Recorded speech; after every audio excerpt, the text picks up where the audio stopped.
There is a German winner around this weekend, Michael Schumacher, now a quadruple world champion. Today he drives Spa-Francorchamps, his favourite, the longest and quickest circuit on the F1 calendar. The Germans won here 4 times, not in '98 though. Coulthard on the receiving end of a rare slip by the Rainmaster. Oh, this is quite appalling. This is the worst start for a Grand Prix that I have ever seen in the whole of my life. Spa bites.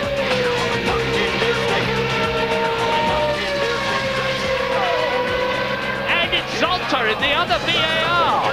Well, this is quite appalling. There's no such thing as a small accident.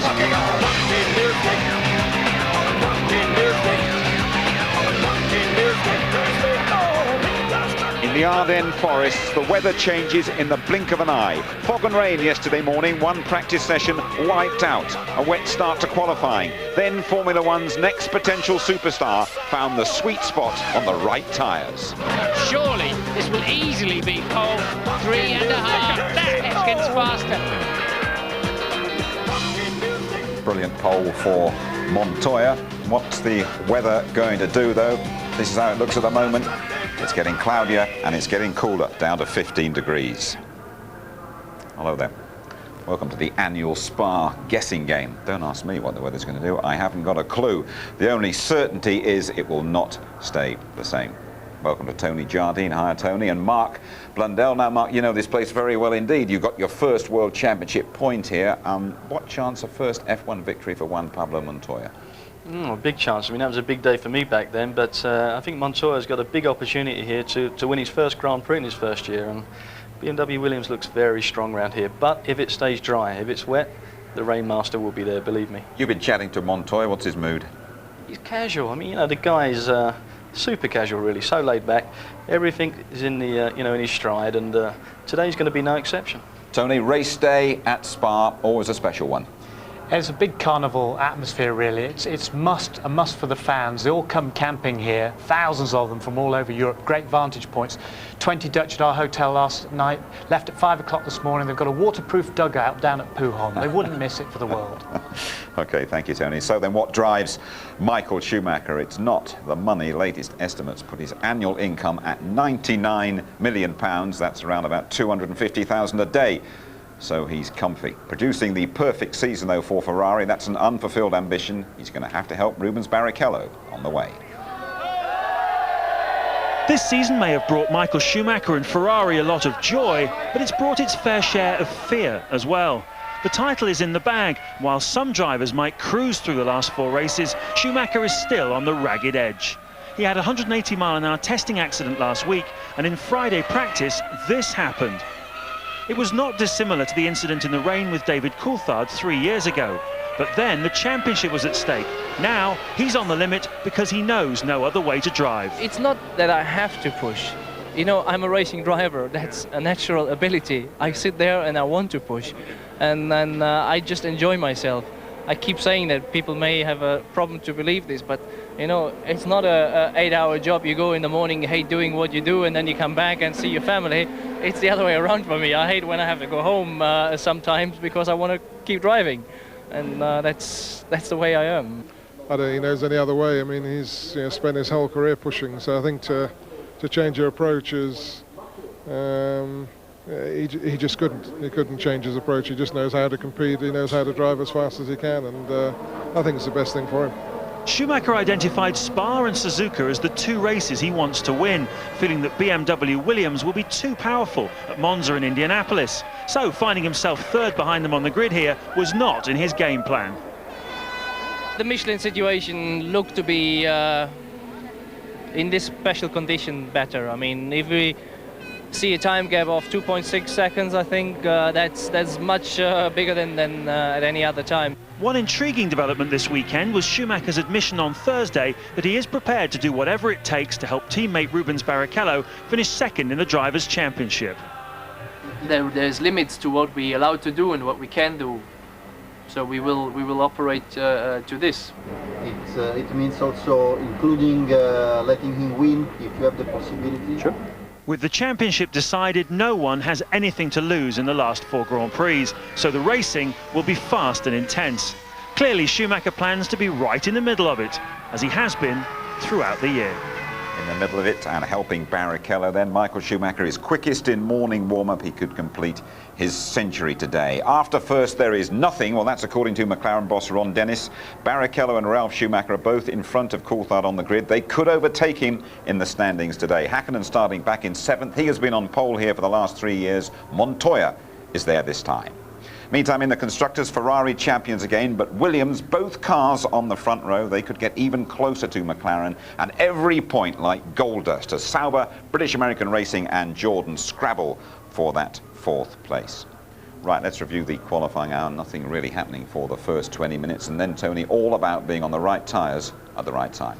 But also about Michael Schumacher and Spa, because the 10th time he's been here, he's never had pole position, which is unbelievable. He was trying very hard to do that. And for about the longest time, about 15, 20 minutes, he was out on intermediates and he was doing, 57s, then 56s, and he was the fastest guy out there. But they all knew that this track was drying. They all knew that they had to be out there in the dying seconds of this practice session and then going on to the dry weather tyres, which Schumacher did brilliantly, but he didn't have quite enough temperature in those tyres and he ended up in 3rd place on the grid behind the BMW Williamses. McLaren got it wrong, but the Williams, Montoya in particular, absolutely spot on. Montoya was fantastic. Williams' timing of the event was the greatest though for me, but they only had 2 options. The fact that they had the wet tyre or the dry tyre, the intermediate with the Michelin's not working. But Montoya sticks a lap together out the pits, which is good enough to put him up there. But the big thing for Montoya was his second lap.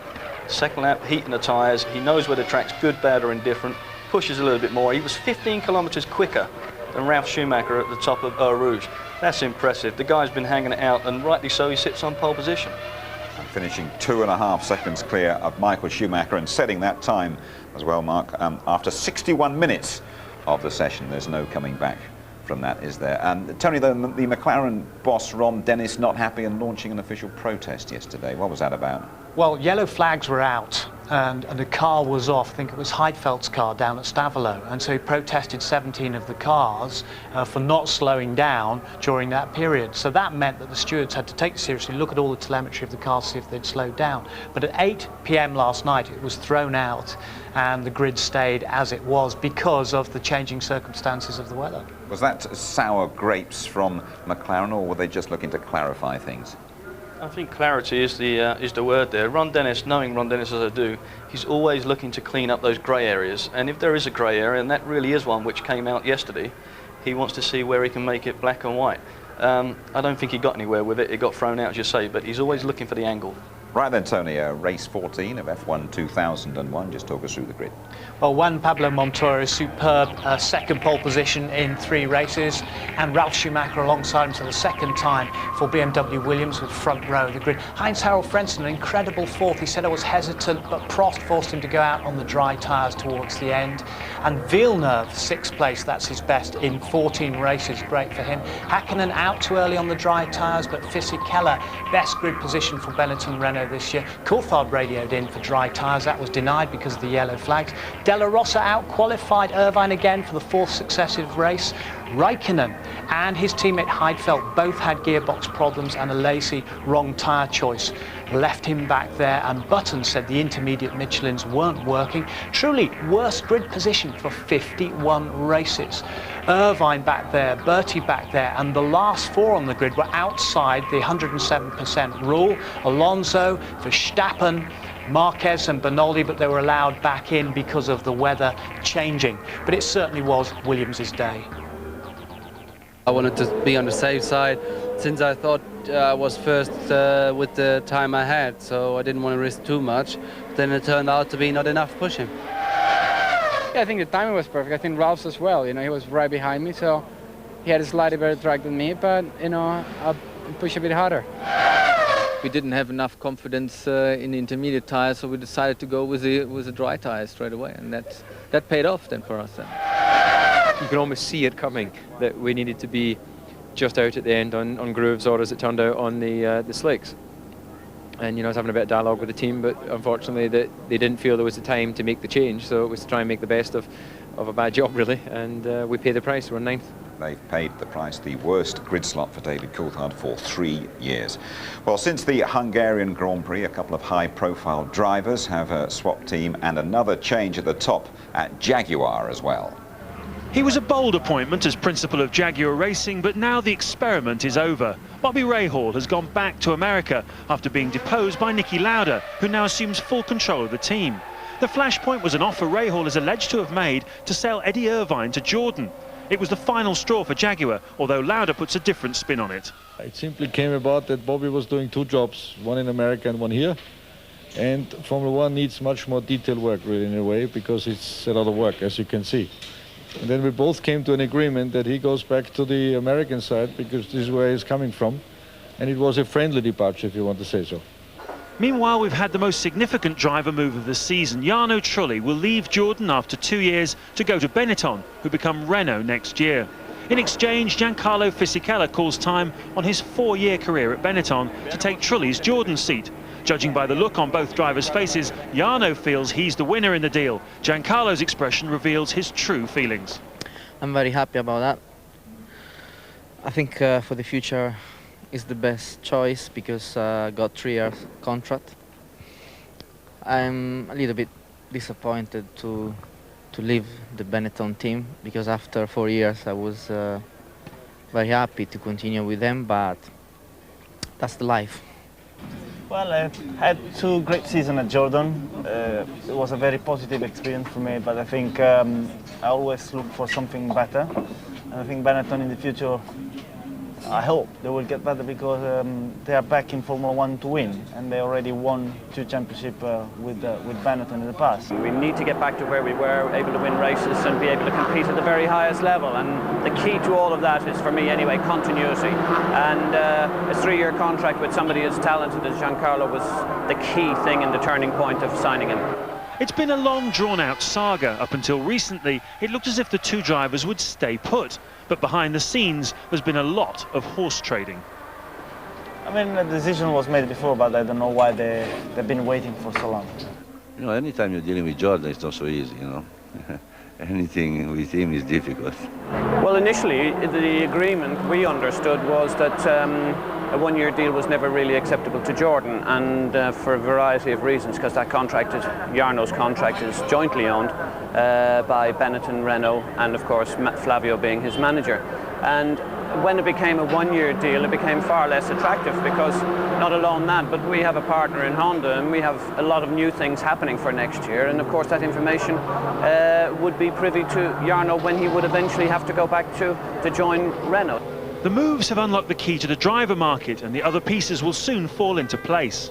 Jordan would like to run Fernando Alonso alongside Fisichella next year, but they also hold an option on Jean Alesi. Minardi, meanwhile, plan to run Alex Young next year and will give the lucky Malaysian his Formula One debut at Monza in a couple of weeks' time. Arrows may have a seat free, as Enrique Bernoldi is currently out of favour, while Prost would love to keep Luciano Berti and Heinz-Harald Frentzen next year, provided the finance allows. But one team still to confirm their drivers for next year is McLaren, although Mika Häkkinen's manager Keke Rosberg recently let the cat out of the bag by saying he's already signed Mika up to partner Coulthard for next season's campaign. Now, Marco, Giancarlo Fisichella saying, "I'm very happy." He looked miserable there with his switch. There wasn't a lot of fizz left in him, was there?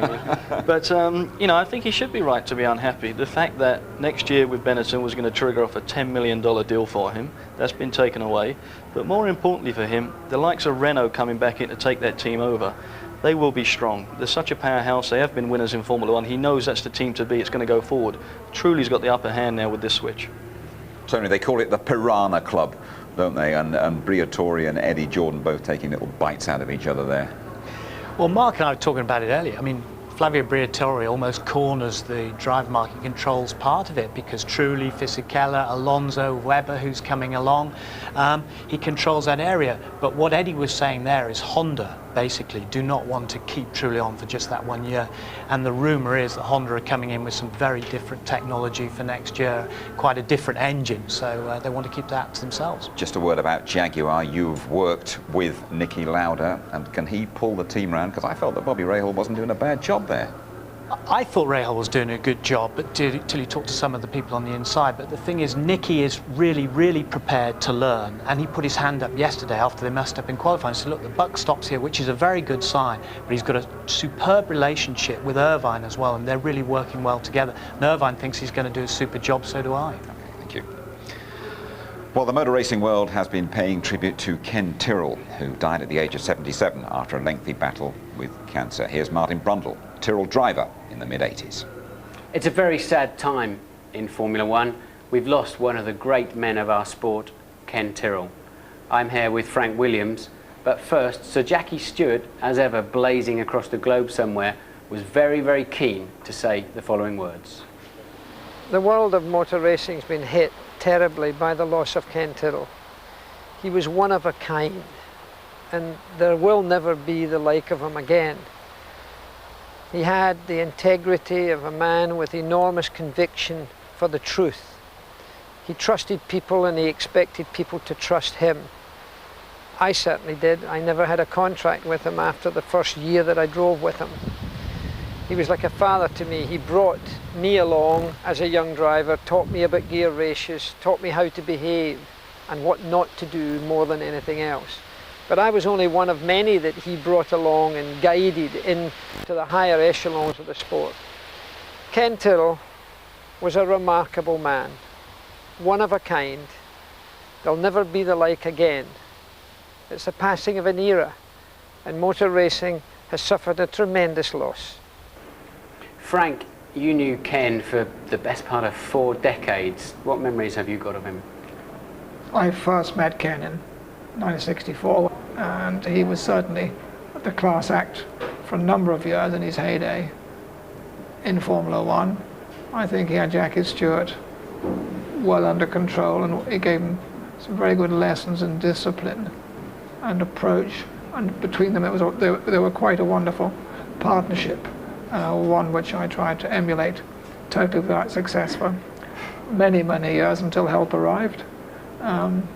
Ken for me was a born racer, but there's quite a few of them about, but he also knew about racing. He understood it from top to bottom.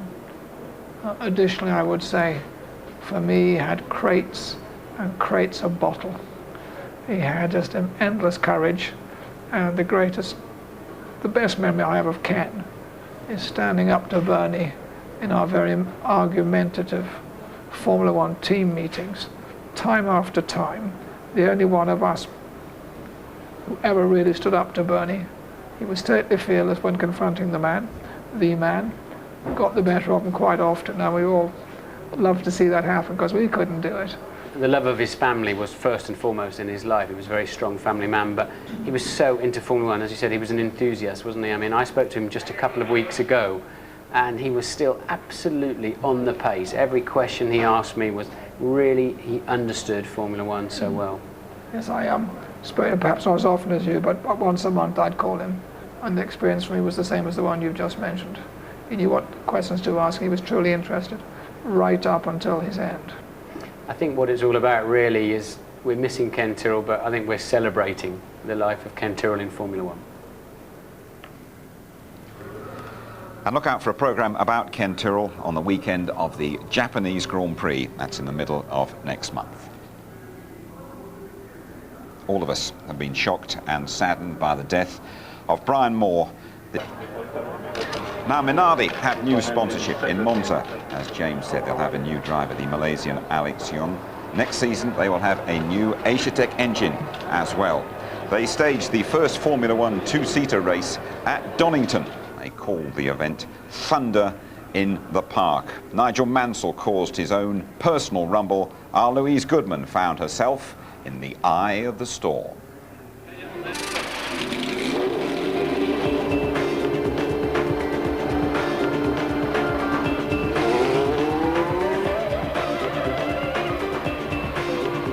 The European Minardi team had no less than 5 two-seater Formula One cars at Donington, and the day certainly met with a roar of approval from the lucky fans who got to experience the thrill of Formula One firsthand. That was Just awesome. amazing, absolutely phenomenal. Businessman Jonathan Frost bid $55,000 in a charity auction for his chance to ride 2 up in a Formula One car, and Frost had a very special driver, former world champion Nigel Mansell. True to form, Mansell didn't spare the horses. Unbeknownst to his passenger though, he hadn't seen anything yet. As always, the ITV Formula One pit crew were on hand to cast a watchful eye over the proceedings, but this time the job was a bit more hands-on than usual. That was unbelievable. You know, I hope you're feeling fit, because I've just done 3 laps and I'm absolutely creamy crackered. And you've got 12 coming up. Why? So it's physical. It's really physical. The G-forces on your neck, you know, we talk about them week in, week out on the telly, but you know, until you actually feel them, massive loads either side through the Craner curves, huge on the brakes, and once they get racing, you know, and they're trying a little bit harder and everything else, I think it's very physical indeed, Lou. It's a rolling start and history is being made over the line. 5 two-seaters. The first Formula One two-seater race into Redgate, the first corner. Then on to the Craner curves. Tarso Marquez leads from Brazil. Now we're riding with Nigel Mansell. 2 cars ahead of him as he comes out of Coppice down the long straight. That's Jonathan Frost. He paid £30,000 to be there and he's enjoying it. But now Paul Stoddart leads in the only red car. Watch it. Nigel Mansell going through on the inside. And he takes the lead as Tarso Marquez pulls out of the race, and he's on fire. His passenger is literally having a hot seat. Last corner coming up. Alonso leads, Mansell challenging. Stoddart is in 3rd place, and it's surely going to be Alonso winning the race. Oh, look at that! Look at that! And Mansell looked perfectly all right. They were very, very lucky indeed. They being Fernando Alonso and me in the back of his car. Front of us just slowed right up coming out the corner. Thankfully nobody was hurt in the accident, but in my experience the podium was a much more dangerous place. It was a day to remember in many ways. I've got this little souvenir of my Formula One experience. You've already put 1 mark on it. I'm just wondering if you want my mark? That's your time. Put your official one on it as well for me.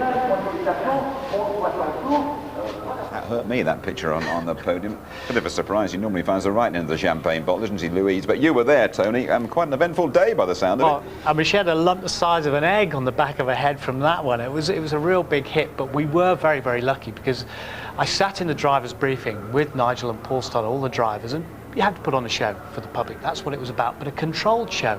And what Fernando did, basically, with Louise in the back, he came round and realised, saw the checkered flag there, and eased off, backed off too early. Nigel, with the big prize winner in the back there, the man who paid $55,000, Jonathan Frost, right over the top. I was right there on the start-finish line with the film crews, and we feared the worst. The day had gone so beautifully, so brilliant. Look at this. Nigel had nowhere to go. And Louise said this huge black thing just came over the top of me, and everyone was fine. Paul Stoddart had Singer Kellis. They see him going off to the grass just in front of us, and he was declared the winner from the previous lap. Well, he got a flying ride for his money, I suppose, didn't he? But old habits dying hard with Nigel, or what? Nothing changes, Jim, does it? I mean, you know, wherever Nigel is in the cockpit of a race car, it's going to be dramatic. And Somehow I don't think that plan worked though, did it? I think it was going to be preempted that he was supposed to win that race and it didn't go according to plan, but it all looked a little bit avoidable to me at that speed. Yes, well, we can actually have a word with Nigel because he's paying us a flying visit here at the Belgian Grand Prix, and he's taken time out to chat to an old pal.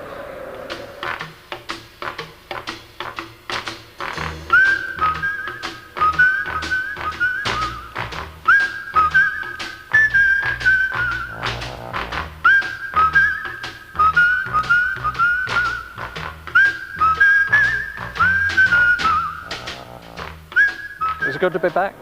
Yeah, it's great to be back. It's fabulous, and everyone in the pit lane. It's just, I think the astounding thing for me is, because I race for a lot of teams over a number of years, is a lot of the engineers are spread out throughout the whole pit lane. Yeah. So I go to a team not expecting to know too many yes. people, and all of a sudden Ferrari, there's old Williams, engineers. Exactly. McLaren, Yeah, it's everywhere wonderful. you go. Wonderful. Yeah. What other changes do you notice? The traction control, I think, is too harsh coming out of the hairpin. I think if some drivers made it a little bit softer, they'd get out the corner even quicker. But I mean, some cars are incredibly stable coming out of that corner. And I can remember, obviously nowadays, when we're having to squirt it, back ends jumping all over the place. Do you approve of it, traction control? Not totally. But you know, it's the evolution of Formula One, and it'll be here for a little while, and then they might put it back again. But it does make a big difference. Now, you won here in '86 and you had umpteen second places. Opinions of it as a track? Oh, it's a fantastic circuit. It's one of the most beautiful circuits on the calendar, especially if the weather's nice and the sun's out. It's up the top section. They've got some beautiful fast gear corners, which are very high speed, a lot of G, and you just got to technically get it right. Well, now, Michael Schumacher, Nigel, has almost done. Before you say anything else, he's brilliant. He's done such a brilliant job, not just as a driver, but as a human being. You know, I think Michael's a super guy, incredibly quick, and I think, you know, we've got even more to see in the coming years, and he is a superstar. What about David Coulthard? Did you think he ever had a chance of winning a championship this year? David had a fantastic chance at the beginning of the year. He was on a roll, he was close. Now David's been let down, unfortunately, regrettably, by some reliability problems and also getting off the line. And whatever problem that is, it's unfortunate, because then the championship went away very quickly. Ralph Schumacher and Montoya. Very quick, both of them very quick. Ralph is now matured totally. The years he's had in Formula One, he's with a great team. Patrick Head and Frank, we know what a superb team they are, and the Williams team. I mean, they'll be winners next year. What about the old boy? Do you miss it? I do. When I've come back here today, it's just wonderful to see, you know, so many old friends, and you know, it's 20 years of my life, Murray. And it's even longer that when you put the formative years together. 50 of mine, mate. Yeah, I know. Well, it's actually 31 years of mine, but I didn't want to admit it, Murray. How did you roll the Minardi at the track? What happened? We had a totally choreographed race. Yeah. And unfortunately, Alonso missed the last lap. No, I didn't actually. I think the driver in front shouldn't have been where he was, but that wasn't a problem. But when he came out the last corner and saw the checkered flag, he realised, I shouldn't have been here, and he backed right off and maybe brakes a little bit. You were supposed to win, were you? And you were going to win, Paul mate. You were going to win anyway. No, it's all choreographed, mate. I said during the race, I said if Nigel Mansell's playing Shove Halfpenny with his children, he's got to win. Not at all, Murray. Nigel, it's nice to see you. Thank you. Good to see you, Murray. Honestly, Michael, it wasn't my fault. It was down to that Fernando Alonso, believe you me. Nigel Mansell here chatting to Michael Schumacher, and Nigel Mansell would be absolutely delighted about a British winner here this weekend. His name is Justin Wilson. He's a 23-year-old Yorkshireman from Sheffield, the first ever British Formula 3000 champion. He's got a problem with his height. He's 6'3" tall. He is known affectionately as the Flying Giraffe. He finished second in Spa for the 5th time. This season he has won 3 times. Congratulations, and congratulations too from girlfriend Esther. Feels great so far, but I'm sure it'll be a while before it really sinks in. But we're working on it at the minute, trying to get an F1 test, and from there we know where to look. So we're just speaking to a few teams, seeing what the possibilities are, and just see what comes up. I knew it's going to be a long, hard task, and you know, to do it on merit rather than bringing the money is always going to be much harder. So I just hope that I can do enough to do that, be excellent, and it's what I've worked for all my life, and hopefully that's what I'll be doing. Well done, Justin Wilson. I understand that Eddie Jordan will give him a test later this month. When you rejoin us, we'll be driving Spa, all 22 corners, almost 4.5 miles round, top speed 200 miles an hour, plus Martin's grid walk. 20 minutes to the start of the Grand Prix. Still dry. You are back with us at Spa-Francorchamps. The majority of the drivers enjoy racing here. They respect the traditions, the test of their skills. We've had big accidents, though, in recent years. Remember Fisichella destroying his Benetton in warm-up last year. Here's Martin Brundle with the Italian's best qualifying lap. Let's have a look at the difficult track conditions that have given us such a topsy-turvy grid for today's Grand Prix. On board with Fisichella, the lights are blaring green. We're in play down to La Source. The first corner, a right-hand hairpin. First gear, just 40 miles an hour. Very, very damp on the exit and heading downhill to Eau Rouge. It's damp all around. What will Fisichella make of this? About 175 miles an hour in these conditions. A little confidence lift at the foot of the hill and over Radion, now just following that very narrow dry strip as accurately as he can as he makes the long haul up to Les Combes. Seems forever, doesn't it? 185 miles an hour, braking gingerly into Les Combes. Switch to the left, stay as left as you can. Malmedy corner, very slippery on the exit. Fisichella playing the throttle nice and smoothly. Downhill now. No braking problems, just 60 miles an hour through this long apex. Over to the right immediately, the left sweeper, about 95 miles an hour. You build speed quite easily as you head down to Pouhon. About 130 miles an hour on the way in. Long time before he hit the throttle, but then he hit it very hard, building speed quickly towards the Fagnes chicane. Down to just 85 miles an hour. Even downshifting can be a problem in these conditions. Stay left. Be careful of that curb on the right. This time around, the white painted lines will be treacherous. You're heading towards Stavelot to join the old part of the racetrack. Again, quite gingerly applying the throttle and a long sweeping right and left-hander before Blanchimont, building up to over 190 miles an hour. The end of the lap is soon upon us. Not a hint of a lift through there. Amazing driving from Fisichella, total confidence, and now the bus stop. The cones on the left prevent you from taking too much of the curb. Sweeping through the exit is bumpy. It'll be very, very slippery this afternoon. Red lights are on, the session is over. Fisichella in the top 10. 20 years ago, Grand Prix weather forecasting was about as sophisticated as this. But times have changed. These days the teams are prepared to spend up to £20,000 a weekend on sophisticated weather forecasting facilities. After all, knowing when and where it might rain could win them the race. As we've already seen this weekend, Spa has notoriously unpredictable weather patterns, but specialist company RaceMet are able to make precise predictions from a mobile meteorological unit near the track. The primary weather search radar is what we're looking at the moment. That's got all the video data for each circuit that we work at, and we can track the weather in from about 2 hours away if it's significant rain, and here at Spa it starts locally anyway, so we can give the team a few surprises as well and tell them there's a shower only about 2 minutes away. It pops up that quickly, but we can see it all happening as it happens and give a team the up-to-date picture of the weather as it's hitting them. Leading on from that and giving us the background information, we've got 3 satellite receivers running through the right-hand screen, and then the left one, when the radios are working from Hamburg, we can tune into all the significant weather data that is being transmitted from there. From that we can see where the weather's coming from and how intense it's going to be. How precise can you be at Spa? Because it's notoriously difficult to predict what's happening here. To the minute. In any given part of the circuit, to the exact minute. We can tell you what time the rain will start, how heavy the rain will be, and what time the rain will stop at any given location.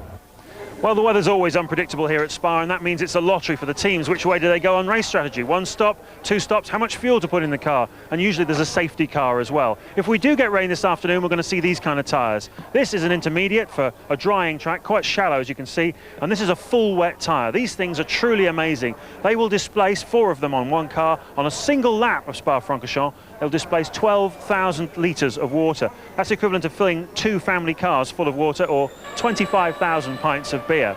Just look at them shifting that water. No wonder visibility's bad when you follow another car. Now, for most of this season, Michelin wets have been behind Bridgestone, but recently they've made a big step forward. But their intermediate tyre is still 2 seconds a lap behind the Bridgestone. So Williams would like it to either stay dry today or chuck it down. Anything in between, they could be in trouble. Well, the forecast has told us he can be precise to the minute. You want to know the exact forecast, so do we. No joy, I'm afraid. The teams pay big money for that sort of information. But I have just been told it is starting to drizzle on certain parts of the track. Tony, remember last year? Mika Häkkinen, one of the greatest overtaking manoeuvres, well, certainly of last season. One or two other people said of all time. It does rate up there with all time. Some of the great manoeuvres, I would say, of Mansell on Senna in '91 in Spain, for example. This is incredible at 200 miles per hour. Not just the bravery required, the precision required. And there was Zonta caught in the middle. Luckily, he held ground, and he was like a sort of rabbit startled in the headlights. These two cars went either side of him. Where the hell did they come from? And that got him the win. He'd been hunting down Michael Schumacher. Häkkinen had spun earlier in the race, but look at this. The precision and brake is absolutely awesome. And just slipped in front of Schumacher under braking for a look. It was brilliant. You'd have settled for one like that, wouldn't you? Oh, certainly. Very impressive indeed. But Zonta, to me, was like a London cabbie getting split by two courier riders on bikes. Yes, I think he went a bit ashen when that happened to him. I don't think he saw either of them coming. Little bit of a problem this morning for the young Minardi driver, Fernando Alonso as well. The cameras didn't capture the accident, but that is the aftermath. A 190-mile-an-hour smash for Fernando. Fernando, that was a nasty accident. Tell us how it happened. Yeah, I had the problems with the front tires and the steer everywhere, and I touched the grass with the two left tires and, you know, finishing the wall, but no problem, ready to race this afternoon. Your car's a bit of a mess, but no damage to you? No, no damage, only the leg a little bit, but nothing. Down to Martin. Raining down there, Martin? It is a little bit, Jim, believe it or not. Hello, everybody, and welcome to the grid. Here's the safety car. We've sometimes seen this race started with that car. It does exactly what it says on the tin. It is there to neutralise the race. We're not expecting to see that for the start of today's Grand Prix, but you can smell it in the air. You can smell the moisture, and for sure it's spitting with rain. The team bosses and managers that I've spoken to are all saying that they're not expecting rain, but of course there's almost a little microclimate here, all of its own. Well, if you've looked at the grid, you will have noticed that there are 3 German drivers and nil English drivers, but we still win on aggregate in that case then, don't we? But the pole sitter, Montoya, doesn't want to talk to I gave him a thank you very much, Karl-Heinz, that's much appreciated. He wants to keep concentrated, he's desperate to win his first Grand Prix. So let's see if we can find fellow front row sitter, Ralf Schumacher. Is he around? Can't see him anywhere at the moment, so he's obviously off the grid. Can anybody see Ralph? I wanted to have a quick word with him, but maybe I'll come back and find him in a jiffy. So there's a very topsy-turvy grid, and in 4th place, incredibly, we have Heinz Harald Frentzen. Let's see if I can find this particular German driver. Poke around in here. Is he up to talking today? Yeah? Heinz Harald, quick word for ITV? Yeah. Good stuff. Congratulations, 4th place on the grid. Did you expect that before you came here? No, actually not. It was very special circumstances yesterday in qualifying, and I have to say we are very happy with this result, but we're going to see now in a race how competitive we can be on constant conditions. It will be tough for us, that's for sure. But you were quick in the warm-up. Yes, we managed to improve the balance of the car since Hungary, and we have made some steps forward. So it will be better anyway since Hungary, that's for sure. I don't know whether you noticed, but both Jordans are behind you on the grid. Well, I didn't look that far behind, actually. Nice one. So what weather are you expecting today? Well, for me it's okay. It can happen everything. If it rains or not, it's good for us. If we have some action in a race, yep. Good luck. Thanks for talking to us. Let's have a little wander around and see who else is around. If Rubino is in his car yet or hanging around, I wouldn't mind seeing Rubens. He's, well, I won't see Rubens here. This is Michael's car. Rubens is behind. Michael has done his normal TV interview. He only does one, and that's for his contract with the German TV. Rubens has had a very quiet weekend, really. We haven't seen too much of him this weekend. How long have I got left? I've got a minute left. I don't know if we can have just a quick word before he gets his earplugs in. Just a quickie before your earplugs go in, Rubino.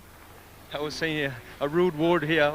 I hope you haven't got that. No, we didn't pick it up. Okay. I promise you. I didn't hear it anyway. Everything okay? You've had a quiet but successful weekend?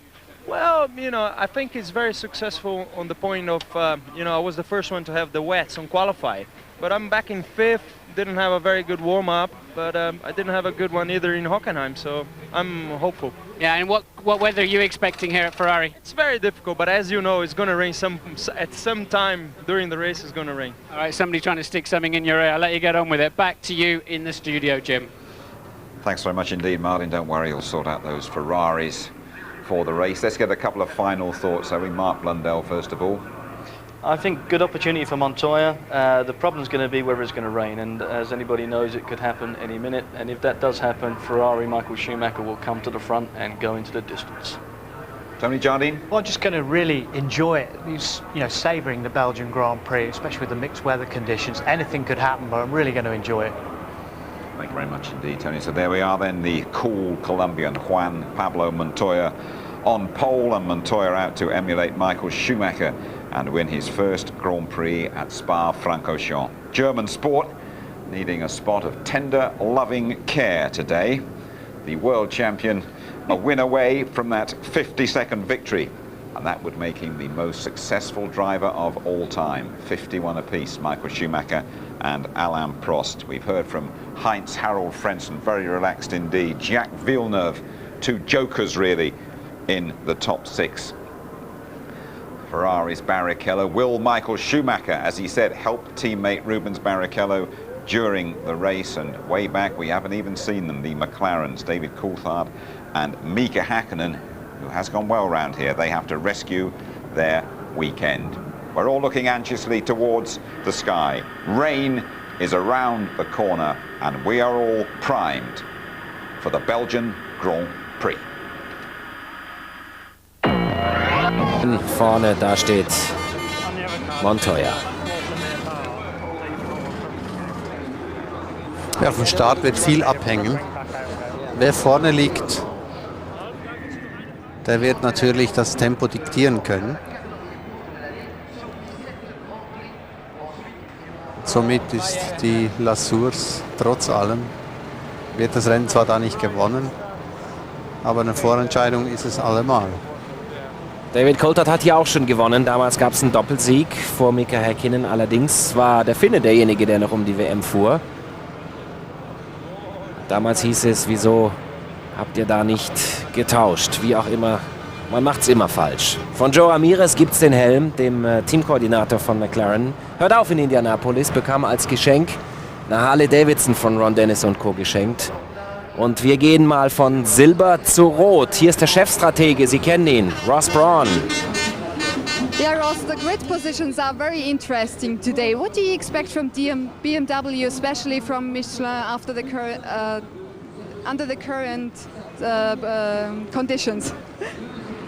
Difficult to judge. I mean, we didn't see, I believe they're using their soft tyre. We didn't see it operate fully over a number of laps. Sie verwenden, glaube ich, die weichen Reifen jetzt. Und auf eine Runde waren die immer sehr schnell, aber ob die wirklich halten, das wissen wir nicht. Vielleicht haben die dann ein paar schwierige Runden und wir können vorbeikommen, das hoffen wir auf jeden Fall. Aber wir wissen es nicht. Wir sind nicht sicher, wie gut sie sein werden. Und wie sieht es aus mit Rubens? Ist er jetzt die wichtigste Person in ihrer Strategie? Nicht unbedingt, nein. Aber wenn sie das Rennen so ergibt, dass wir ihm helfen können, werden wir es natürlich tun. Aber wir haben hier keine speziellen Pläne dafür, für Rubens. Aber wir schauen mal, wie es läuft. Wenn Michael vor ihm liegt, werden sie dann die Position ändern? Ja, wenn es passt, auf jeden Fall, was für das Team am besten ist. Rubens soll Zweiter werden, ganz klar. Das wäre natürlich sehr, sehr schön. Denn wir wollen natürlich hier für beide gut abschneiden. Ross Brawn hat eigentlich immer gute Aussagen parat. Auch hier bestätigt er, was wir heute Morgen festgestellt haben, nämlich, dass wir ja und die auch nicht wissen, wie gut der Michelin auf längere Distanz geht, ja. Das ist der aktuelle Wetterwert. Das ist ja schon mal um 100% wärmer als heute Morgen. Da hat man gerade mal 7 Grad. Als ich zur Strecke kam, waren es 4. Es war eiskalt und da ich mit dem Fahrrad kam, habe ich es gespürt. Ja, manche fahren mit dem Hubschrauber, manche mit dem Mietwagen und manche mit dem Fahrrad. Ja, manchmal kann der Hubschrauber auch nicht fliegen, deswegen habe ich das Fahrrad genommen. Ja. Das haben wir am Samstagmorgen erlebt, wenn Sie dabei gewesen sind. Die freien Trainings wurden nun 5 mal 15 Minuten verschoben. Also man wird auf Slicks, sprich Rillenreifen, natürlich starten. Da wird keiner etwas anderes wählen. Dazu ist es zu trocken oder diese paar Regentropfen.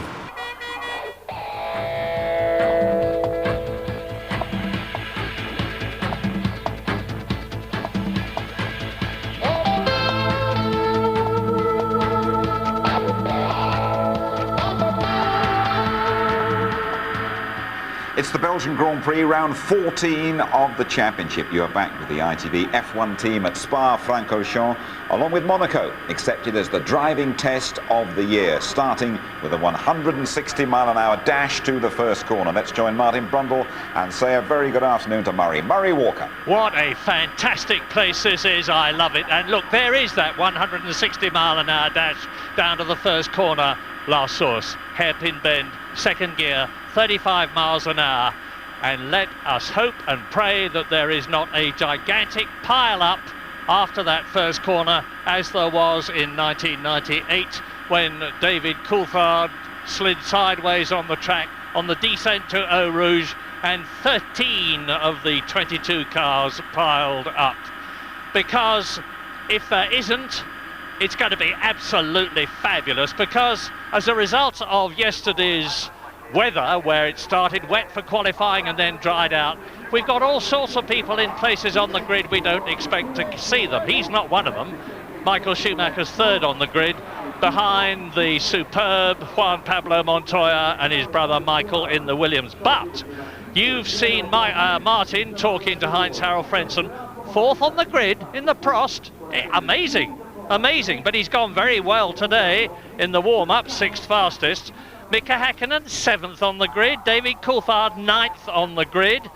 Down there in 12th position is Kimi Räikkönen, who was 3rd fastest this morning, knows this Spa circuit very well. Nick Heidfeld, his teammate in the other Sauber, who's been doing so well this season, is down in 14th place.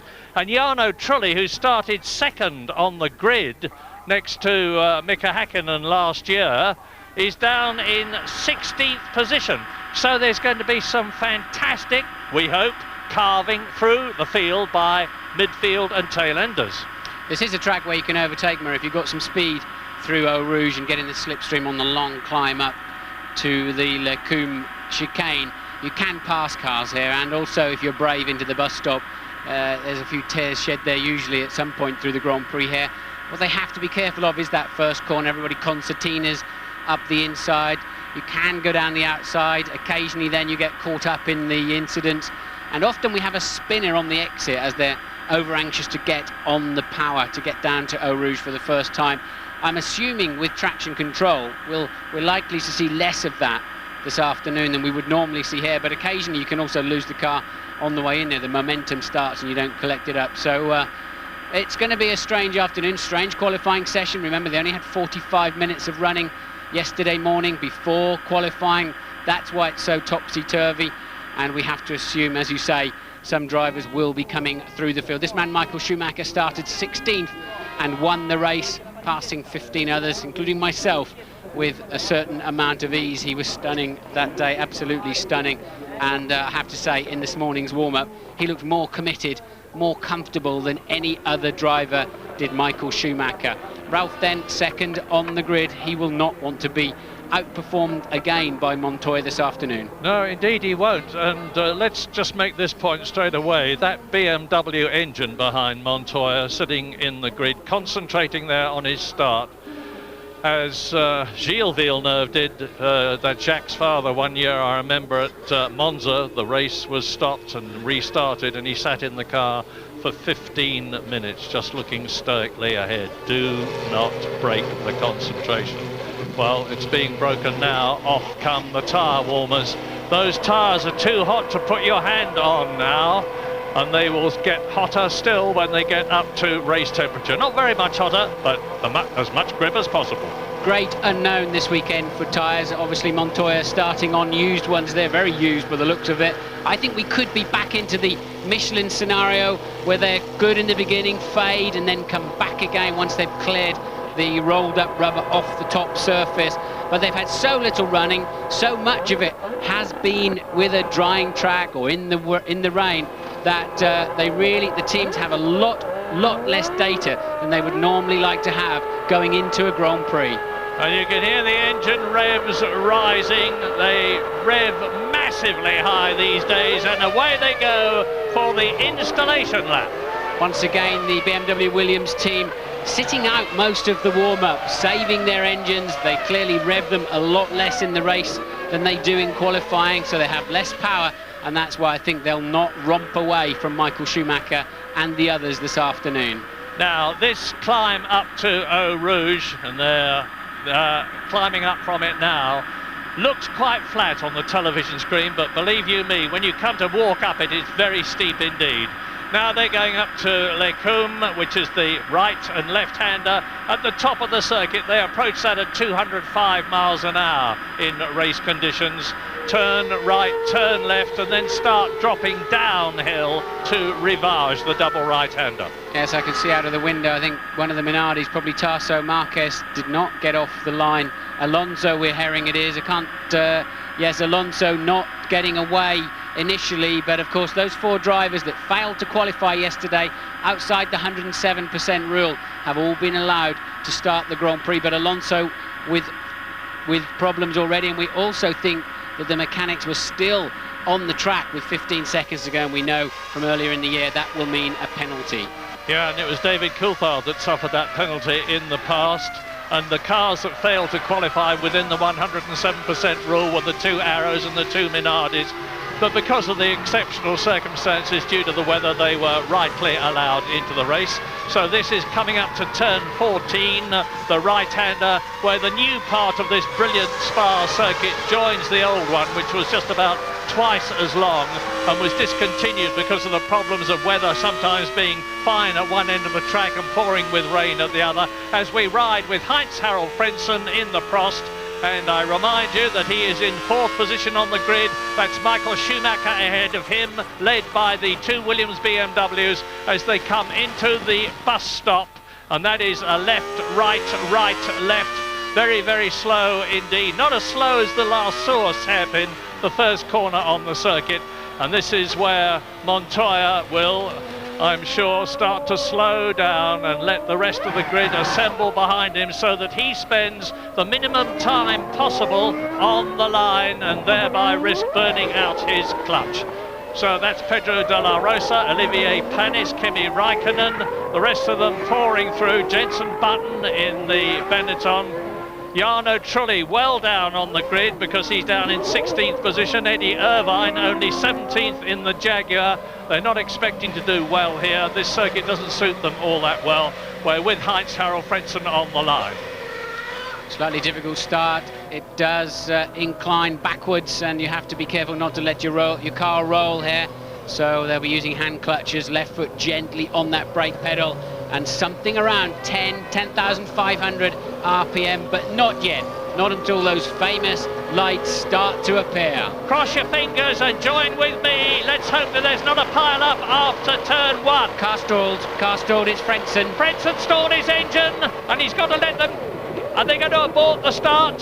Yes, they've aborted the start. Charlie Whiting, the race starter, has aborted the start. Well, that's a good thing in many ways, a bad thing in others. It's a very good thing because there's always a danger if you're at the front of the grid that someone behind will arrive doing 100 miles an hour from the back of the grid to the front and pile into you. You remember when Schumacher and Bertie had that problem earlier this season. Well, race stopped, you see, but it never actually started. Frentzen will not then start from P4. He will start from the back of the grid. I do not believe they'll refuel the cars. They will reduce the race by one lap. If a driver clearly demonstrates he stalled the engine before they hit the start procedure, the final part of it, then they will always abandon the start, especially if the car is near the front. An electronics glitch question mark or a Frentzen glitch? Who knows, but you've got to assume that he pulled for first gear and either didn't have enough revs on or the clutch was still dragging a little bit.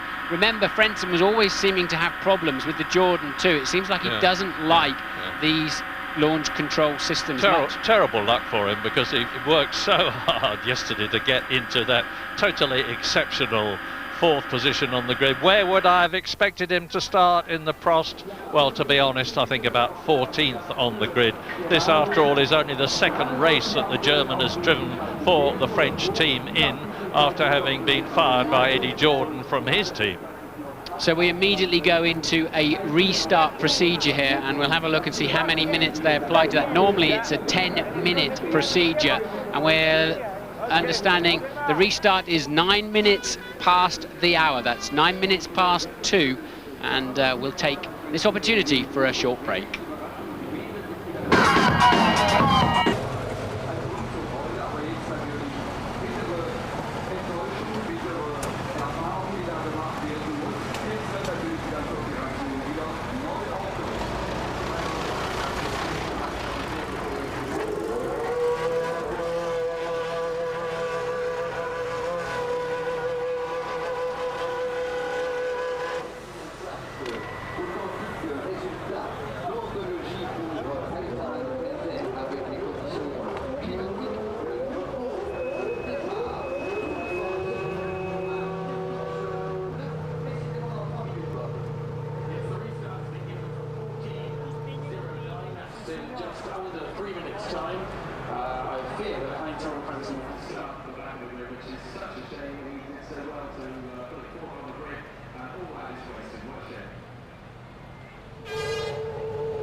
And if all goes to plan, it is now 8 minutes past the hour here in Belgium, or presumably it's 8 minutes past the hour everywhere in the world, but it is a different hour in Belgium than it is in England, for instance.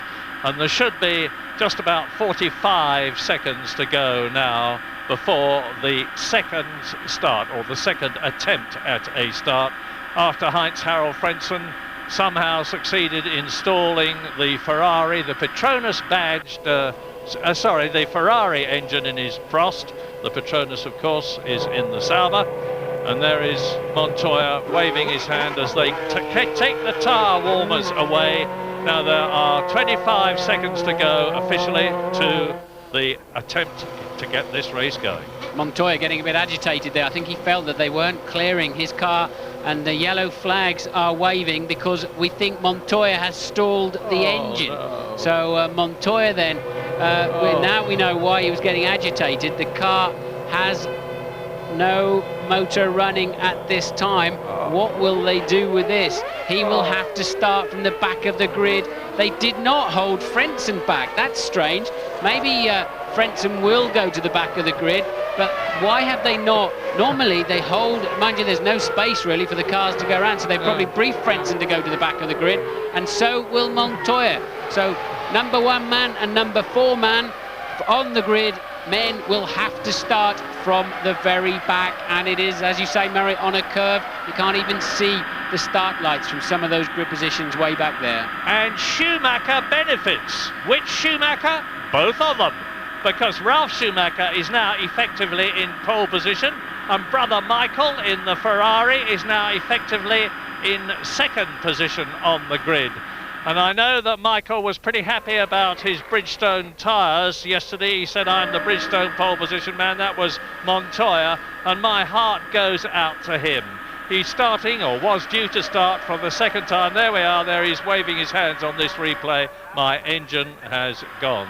Well, he probably wishes it had gone altogether now after the frustration of that, but it had left him temporarily. Well, he's got enough speed to do something. I mean, it's bad for him, but it's good for us watching this race. This is going to be an interesting Grand Prix this afternoon, no doubt about it. And there then is Frentzen, who has fallen to the back. I think they didn't hold him on the grid because it's so narrow here, and especially with Montoya stalled on the grid as well. That was a smart move, so they let Frentzen go, but he's clearly been briefed, and he should know anyway.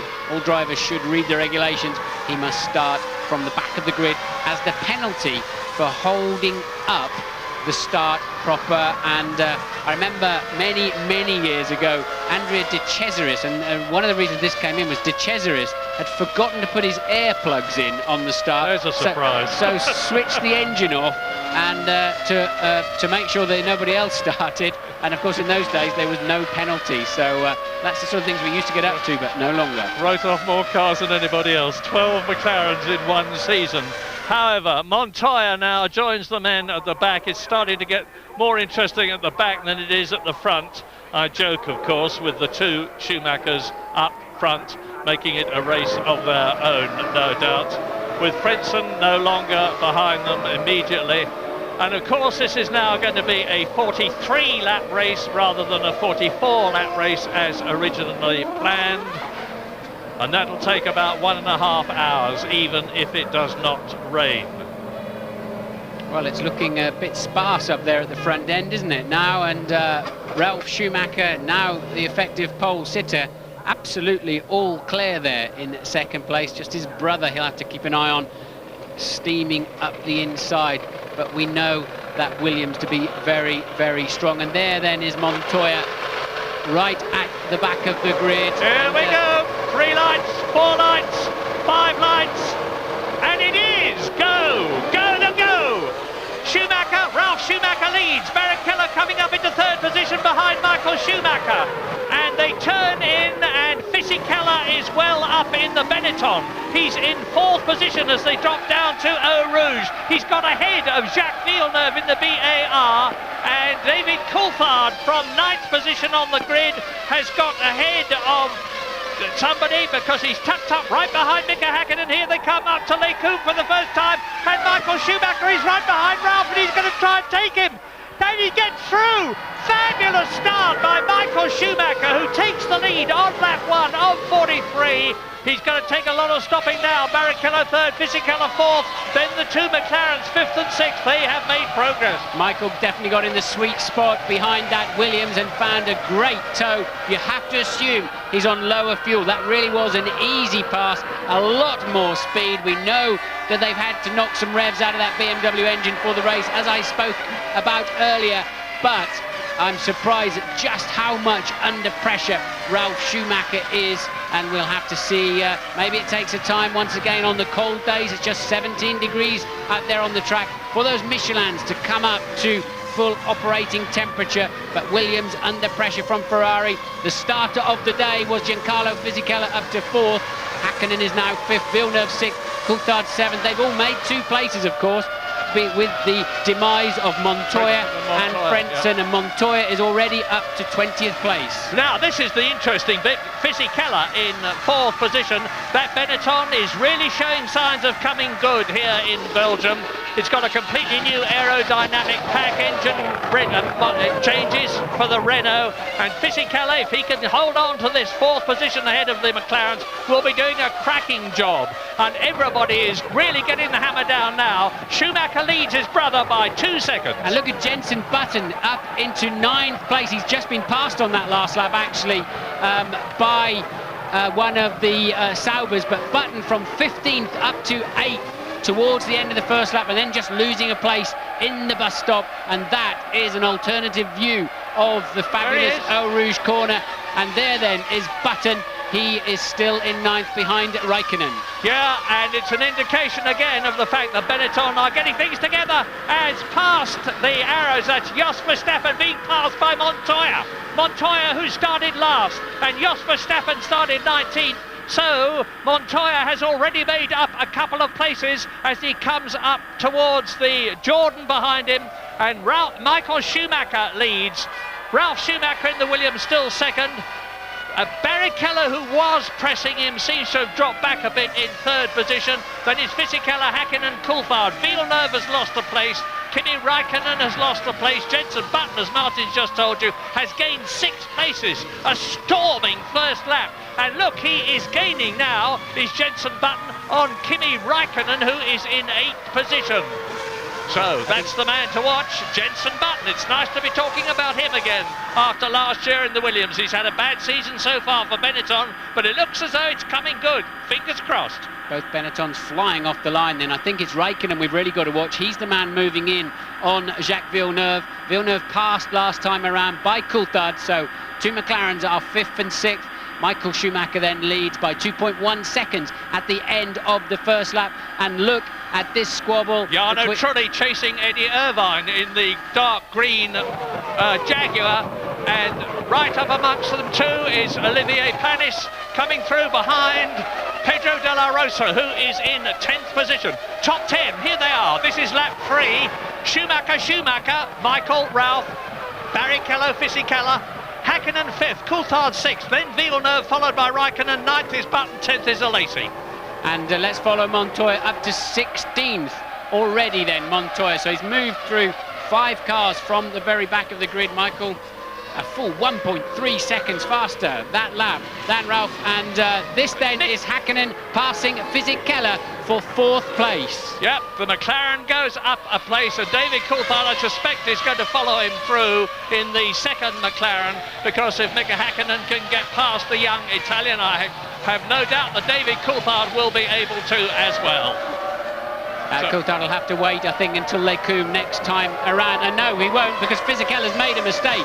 Fisichella made a mistake through the left-hander, and Coulthard then easily making his way down the inside of Pouhon and pulling away. Villeneuve now attacking the young Italian. Yeah, Canada chases Italy. Jacques Villeneuve in the BAR, who started 6th and has therefore lost a place, coming up behind Giancarlo Fisichella's Benetton in that position, and right behind them you can see Kimi Raikkonen in the Sauber. So Ferrari leads, Williams 2nd, Ferrari 3rd, now down up into 4th and 5th places, the 2 McLarens. Down to 6th goes Fisichella in the Benetton, and Jacques Villeneuve, the world champion of 1997, has beat. Raikkonen's going to have a go up the outside here, and I think he will make the pass on Villeneuve. Raikkonen very, very fast through Blanchimont and under braking into the bus stop.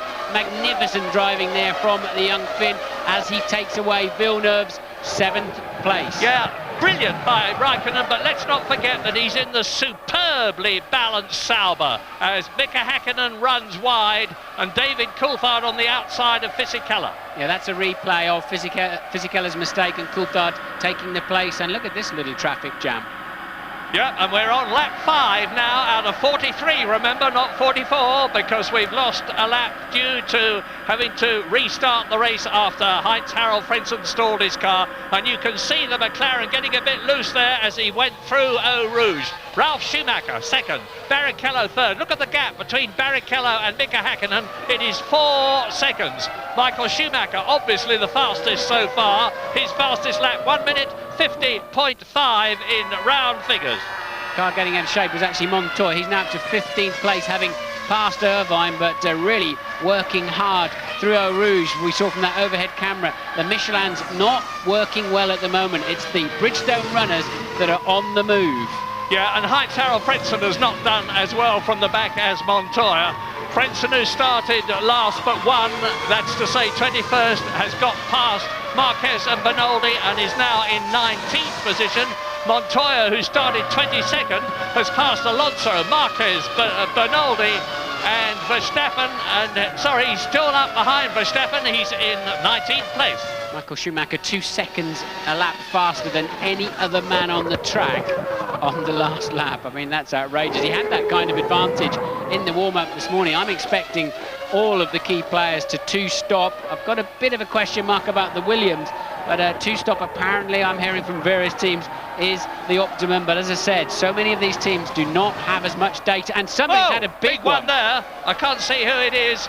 Pile of tyres, and it's there's a Jaguar and a Prost, so we think it's Bertie and Eddie Irvine. Yeah, it is Irvine. And that Prost is a long way into those tyres. Where is Here it? It is. There is Bertie in the yellow helmet. This is a replay, of course, and they touch as Eddie Irvine goes past. Bertie loses it, goes over the grass into the gravel trap in the Prost. That is a nasty accident, Murray. I'm not looking forward to this thing connecting, because that is on the way into Blanchimont. That is 190 miles an hour. Ooh. And I wouldn't be surprised if they don't have to red flag this race. That is not a good... There's no good accidents. That is a bad incident there for Luciano Berti. That is top speed, spearing straight into the tyre barriers, and I'm not happy with that one. Very, very, very bad news indeed, as Tasso Marquez comes out of the pit lane after a very early start, but we are all now worried about not the Jaguar down there, and hopefully Eddie Irvine is perfectly all right. But they're actually having to burrow into the tyres quite literally to get at the Prost and find out what's going on in there. Eddie Irvine helping out there. He knows too, like we all know, that is a very serious incident. And obviously Eddie didn't realise that Bertie was alongside him. And they touched. Bertie losing his front wing, only able to go absolutely straight. The safety car obviously is out and leading the race round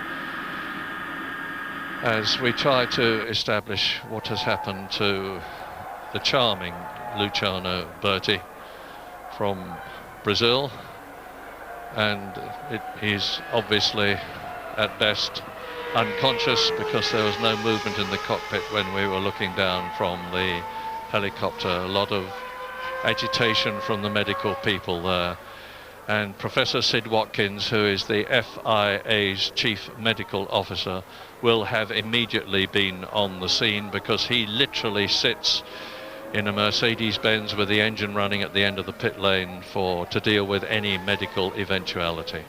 Problem there is, Murray, is it's an unusual place to go off, and before Blanchimont, and there's no conveyor belt on those tyres. Where the tyre barriers are really exposed, they put a conveyor belt so that you can't get buried underneath those old car tyres. You were talking to Mark on the introduction to the programme yesterday about a place where there was only 4 rows of tyres, and that you were worried that something might happen. They're literally having to drag the car out. You say, is it there? That's the same corner we were talking about. Yeah, it's in that zone.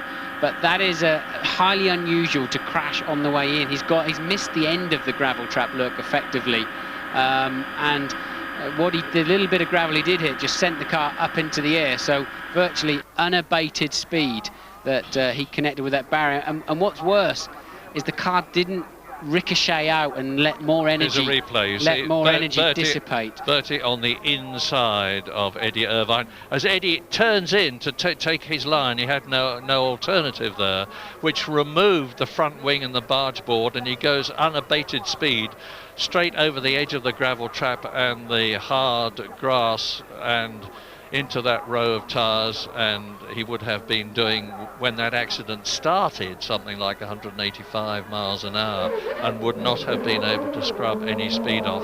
A very concerned looking Alain Prost, the team principal and owner in the Prost garage, obviously extremely worried about what is happening to his protege Luciano Berti, and I do not like the sight of that blanket screen which has been erected. The last time I can remember seeing that was when they were taking Michael Schumacher with what turned out to be a broken leg out of the Ferrari when he crashed at the British Grand Prix and lost a lot of the season before last.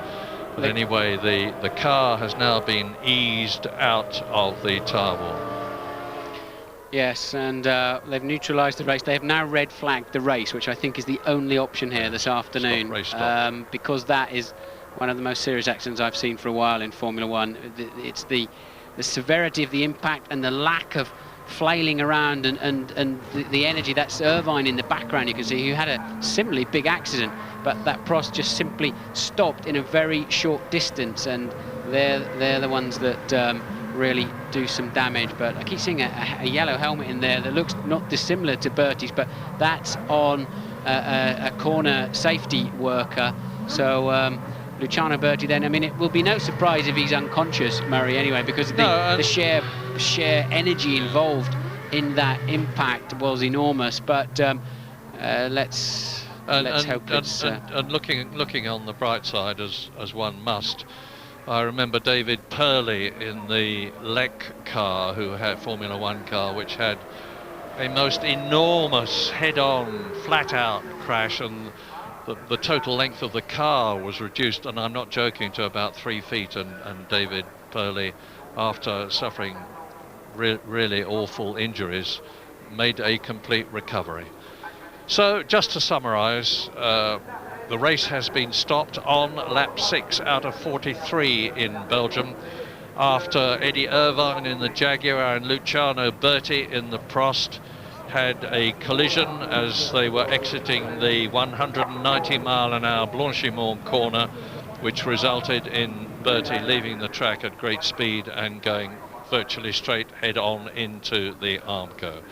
For what it's worth, Michael Schumacher was leading his brother Ralph by 0.8 of a second in this what was to be 43 lap race, with Barrichello, Häkkinen, Coulthard and Fisichella completing the rest of the top 6. Ralf Schumacher talking to Michael.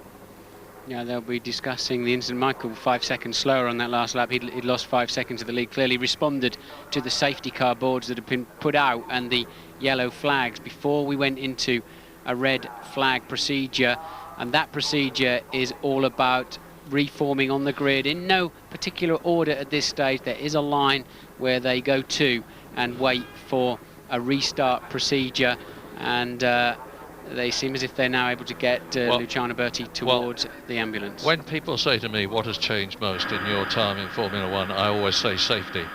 And one of the dramatically improved safety situations now, of course, is that the cars all have this removable seat, a special seat which can be lifted out with the driver in it, so that you no longer have to pull and tug at the driver's arms and try to get his helmet off.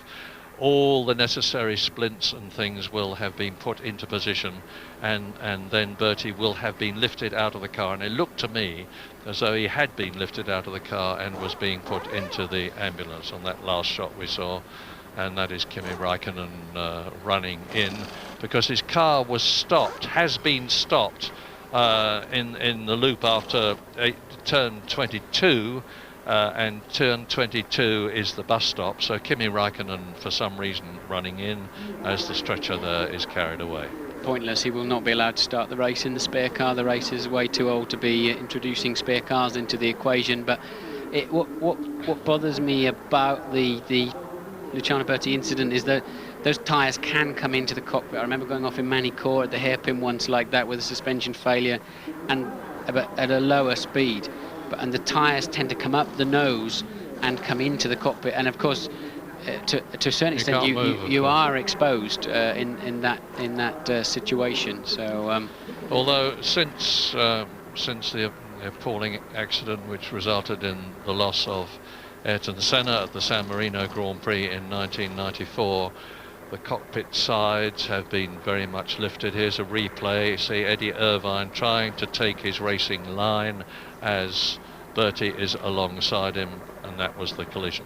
Yeah, I don't want to see too many more replays of this one, please. Eddie Irvine also having a sizable accident, but clearly he's okay. Yeah. Well, there we are. You can see that they are slowly making their way towards the special car there, and we can but hope that all is going to be well for Luciano long term. He had a dramatic enough season before this, because he started off with Jaguar, of course, and then lost his place in the Jaguar team and was seconded to the Prost team.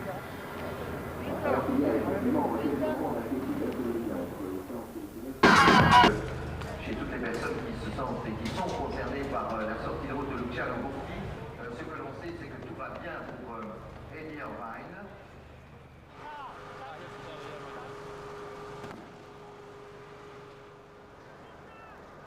Et Alain Prost a déjà conversé avec l'un des médecins, le docteur Pontus, qui est venu donner des nouvelles à Alain Prost.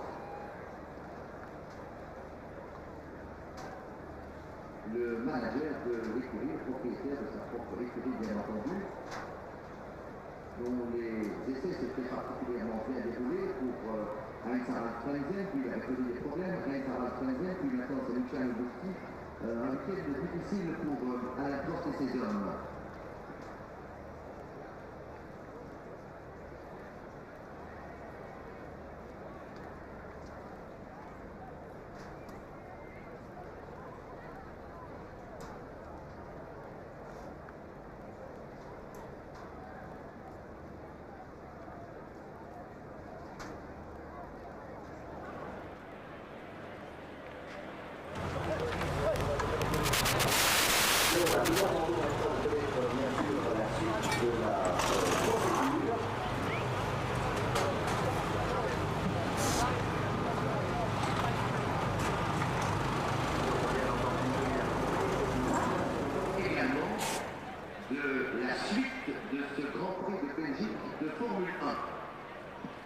Yes, when we have information, we'll certainly bring it to you, but obviously there's no point in bringing new information or speculating on what we're going to be doing next.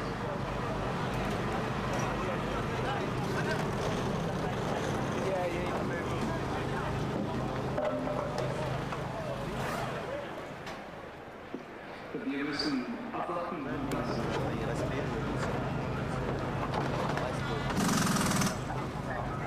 You alright? Any news?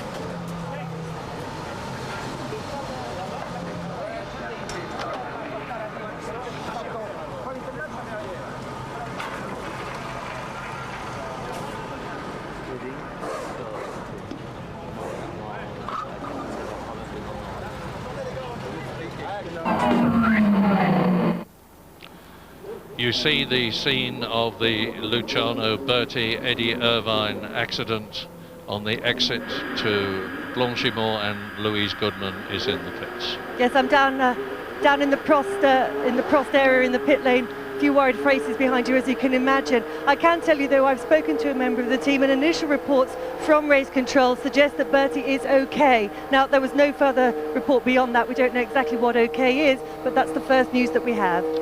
Well, it would appear that they have got the Brazilian into the ambulance now from the pictures we're looking at. Eddie Irvine's still down there. And as so very often happens, I remember when James Hunt and when Ronnie Peterson crashed at Monza in 1978, the race that sadly took his life. James Hunt was very much involved in getting him in the car. Racing drivers have to exhibit powers of leadership, and it's very obvious that that is what Eddie Irvine is doing. He's getting involved, and rightly so, in finding out what is happening. It's good to see so much of the front of that Prost intact. So now it's really, did those supposed safety tyres really come into play? And as you said, Mary, Luciano looked as if he was certainly unconscious, and but the safety cell really has stayed superbly intact there, isn't it? I don't think Eddie Irvine has any blame at all in that incident. I don't believe he knew that Luciano Berti was coming around the outside of him, and there is a left curve before Blanchimont itself, and I think he was just taking the normal racing line. It wasn't a blocking incident. It was I think he just really hadn't quite clocked that Luciano got a run on him down the outside there. So I don't think Eddie Irvine has, in my view, any blame there, but there's a better shot of the Prost, and you can see the nose intact, so it's really just a question of did anything ingress into the cockpit. that Marshall incidentally is not having fun. He's not having a free ride. He needs to sit on the nose of the car, because obviously with the front wheels and the suspension removed and the engine at the back of the car, it would slide down out of the crane sling if something wasn't done to counterbalance it. And it's quite usual and traditional for marshals to do exactly what he has done. Now, of course, while we wait for the restart time to be confirmed, I can tell you that the pit lane exit has been closed, so there's no question of anybody getting on the course. We have to wait while the tyre wall is laboriously rebuilt. As you can see, there are batches of 9 tyres which are literally band-aid together. Some of them have been broken up, but normally the organisers have got spare batches in reserve so that they can be slotted in. But look, you see, he went off at the apex of the gravel there, and he went in where it's a very good thing that he didn't go in just a few yards later, because there was only 1 row of tyres. Craig Pollock on the left, Bernie Ecclestone on the right, Flavio Briatore in the glasses, talking about the accident and the restart, obviously, as the amber lights flash over the 5 traditional red lights which start the race. It's a horrible time for everybody involved in Formula One when there's been a big accident and you don't know the circumstances, and there just seems to be a lack of information. It is a long way out to that corner, and it's unclear initially, and there's some uncertainty, a bit of misinformation occasionally, and it's just a very uncomfortable time. So you can be absolutely sure that as soon as we get any information, we will tell you what happens. I'm like you, Martin. I think I've seen enough of this, but here it is again. And Bertie continues across that very narrow section of the gravel trap. Look, you see about 10 yards further on, and there would not have been 3 rows of tyres there. The 9 tyre depth in all, there would have been at best 2 and probably 1. And those are the shattered remains of the Prost, and you can see what a colossal hit it took, with the radiators torn off, with the front suspension torn off both sides. That's Willy Rampf on the left, who is the Sauber designer, Jackie Eckelart, who is one of the race engineers. Michael Schumacher getting back into the car. I don't know why at the moment, because we still have no restart time. He's obviously checking out something inside the Ferrari, but the safety belts are being done up. Matter of interest, the driver cannot do up his own safety belt satisfactorily. The mechanics have to do it for him, because terrific tension has to be put on them to retain the driver, and that's one of the things that hopefully will have helped Luciano Berti, because he will have been, like all of them, very, very tightly strapped indeed into the Prost, with a belt over his right thigh, his left thigh, round his waist, over each shoulder. They come to a common junction and a common release mechanism. Louise, what's the news? Well, I'm just standing in the pit lane with Nicky Lauda. Eddie Irvine has just come back in the safety car and walked through the garage to the truck, but he did have a word with Nicky on the way through. Nicky, what did he have to tell you? He says Luciano is conscious, which is very good after this incredible impact, and now they're going to check him out in the hospital, but it looks not as bad as it did look before. Did Eddie give you any more information about how the accident happened? No, I mean, it was easy to see in the television. He was on the inside, and then they both collided with that high speed, and then Luciano just went off into the wall, basically. Thanks, Nicky. That's good news then. If, let us hope and pray that what Nicky has said is not only true but will be amplified to indicate that Luciano Berti is indeed all right, and if he is, it will be a racing miracle and yet another testimony to all the efforts that the Fédération Internationale Automobile, the governing body of motorsport, led by Englishman Max Mosley and Professor Sid Watkins and the FIA Race Safety Committee, do to make racing safer.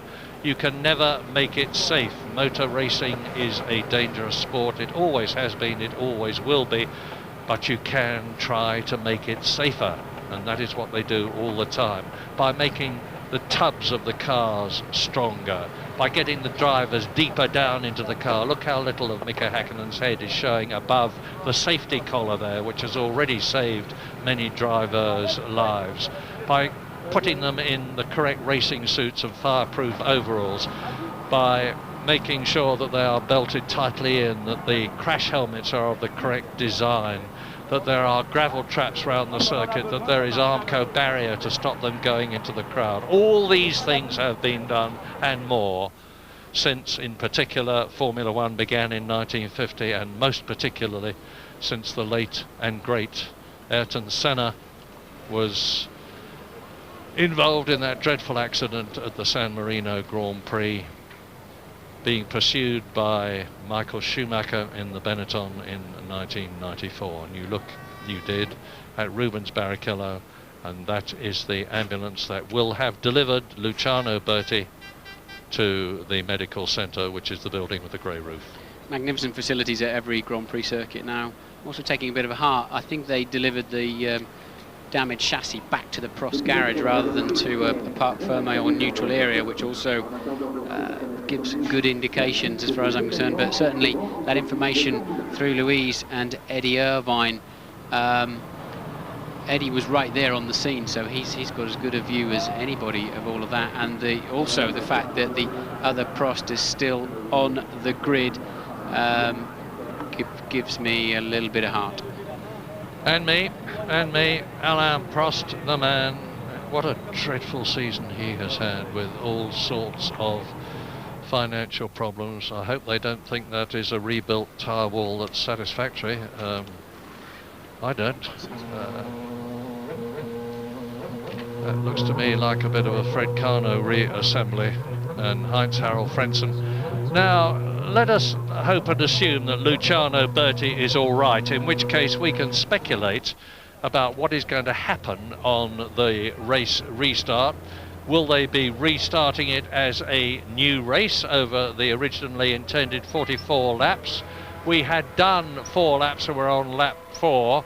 That is the collar from the plastic collar which goes round the edge of the cockpit from the Prost car, which is rightly being returned to the organisers and the Prost pits to have a look at what resulted from the accident in the way of car damage, because they will be looking on this as yet another opportunity to make motor racing in general, Formula One in particular, even safer.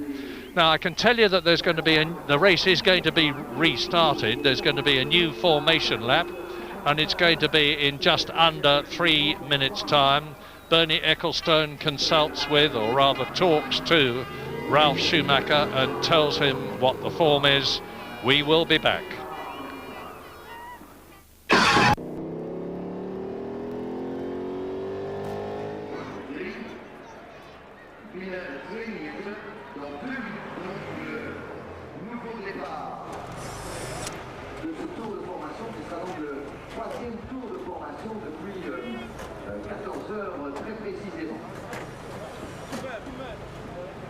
Tour de formation à partir de 14h45, c'est-à-dire dans moins de 2 minutes maintenant pour ce nouveau départ du Grand Prix de Belgique de Formule 1. Die Rennleitung hat entschieden, in wenigen Minuten um 14:45 Uhr wird ein Neustart gegeben, also eine neue Aufwärmrunde und dann anschließend eine neue Start.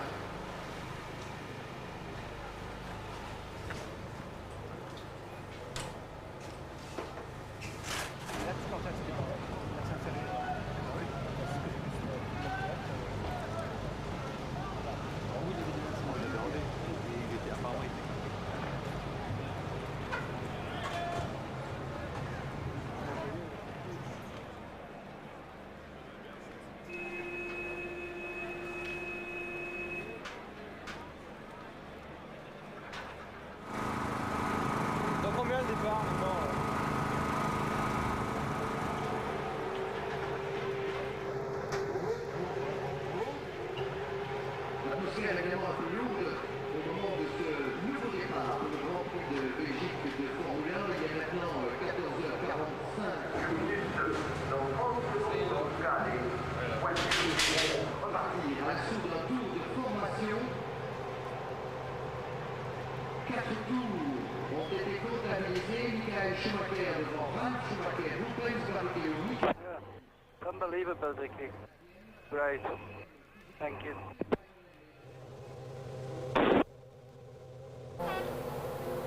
With 4 full laps completed, there is the new grid. This bizarre thing going on at the front of the grid. Ralf Schumacher still up on jacks. The mechanics had to get off in that 15-second period, otherwise he'll get a stop and go. But he'll start from the back of the grid. He's still on the jacks. They've got their synchronization of the procedure wrong.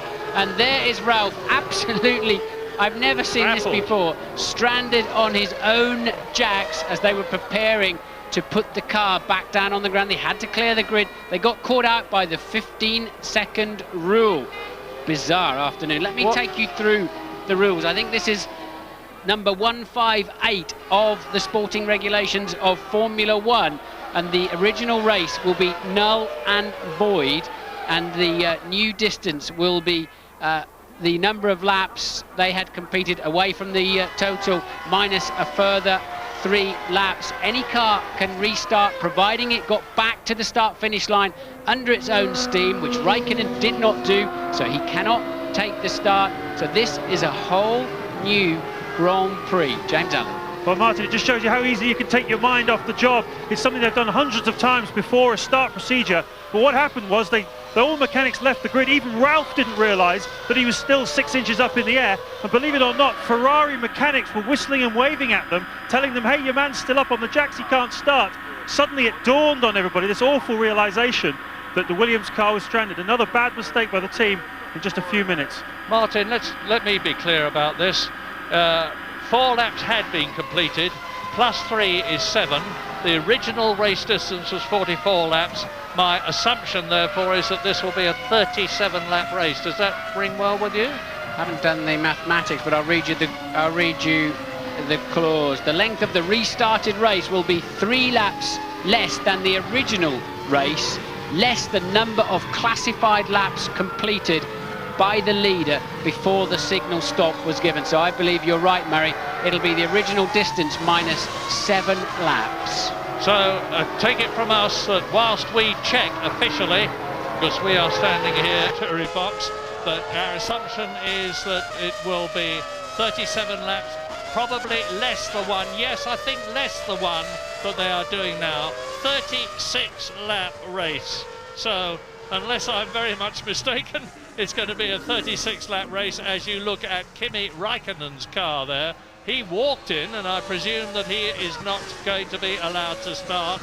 That's a repetition a repeat of the gearbox problem that both he and Nick Heidfeld had in qualifying yesterday, and which resulted in them, instead of starting about 6th or 7th on the grid, starting down in 12th and 14th places. The drivers don't like restarts, Murray. They consider it the most dangerous part of Grand Prix racing, and they're never happy with restarts. So the race will be 36 laps, it is clear. 36 laps, Michael Schumacher in pole position. No Ralf Schumacher there because he's going to be starting from the back. What a dreadful race it's turning out. There is Ralf Schumacher, sort of in the middle of the pack. Heaven knows what he's doing there. Michael Schumacher up front. There is Mika Häkkinen. He's going to be 4th. He's got a clear run. He's on the right of your picture, on the left of the grid, therefore. So here we go again for 36 laps, and it's go again. Schumacher leads, Barrichello up behind him, and Fisichella making a storming start. Incredible start. Up into 2nd position ahead of Barrichello in the Benetton, and Montoya runs wide and is taken by about half a dozen cars. I think Button had a stonking start again as well. We've got a damaged Sauber, now we've got a damaged Jaguar as well, with a clumsy mistake by Della Rosa. But I think we've got 2 Benettons well up front, both McLarens slow away, and Michael Schumacher then an easy lead. Who's next? It is Fisichella. Look at Button up in 4th place, under attack from Coulthard. Coulthard takes away Button's place. Magnificent start again from those 2 Benettons. Schumacher, Fisichella, Barrichello in 3rd position, the 2 Ferraris 1st and 3rd. Behind them is the McLaren of David Coulthard, it looks like to me. Check on that.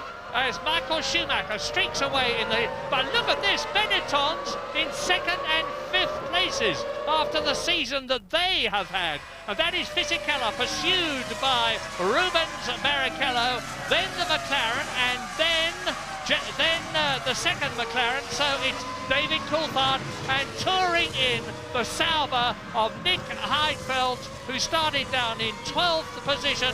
As you look at Fisichella, Barrichello, then the McLaren coming through to complete the 1st lap in this restarted race, which is going to be 36 laps long.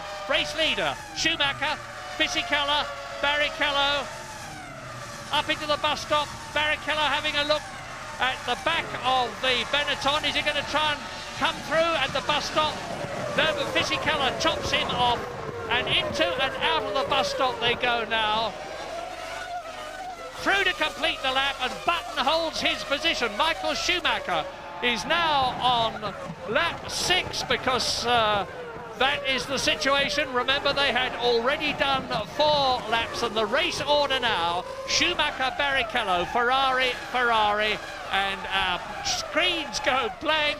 This is turning out to be a pretty trying afternoon for all sorts of people, especially Nick Heidfeld, who is out of the race. So both Saubers are missing now. Kimi Räikkönen did not restart. Nick Heidfeld is out of the race. Michael Schumacher is through, and this is the battle for 2nd. Yes, and there you see the 2 Williams towards the back of the field. That will be for about 12th and 13th place, I would guess. We've got no data up here at the moment. After their different traumas, Montoya stalling in the 1st race, and Ralf being jacked up and stranded for the 2nd race. I believe also Häkkinen has passed Jenson Button. So we've got a McLaren 3rd and 4th now. Sorry, it's going to be 4th and 5th, isn't it? Well, I had thought I'd seen it all, but I have never seen anything like this. I've never seen a grid with a car with all 4 wheels off the ground as the rest of them leave. And here is the battle for 2nd. Fisichella pursued by Barrichello, with Michael Schumacher out on his own in front. Then the 2 McLarens of Häkkinen and David Coulthard, and that is Barrichello. It's Coulthard and Häkkinen and Montoya out. Will he ever win a Grand Prix? He was absolutely sensational yesterday in qualifying for yet another pole position. He just cannot get to the end of a Grand Prix. You know, these modern engines, so highly stressed and overheated, are very, very sensitive and delicate. And of course, they've started and then started again, and then started again.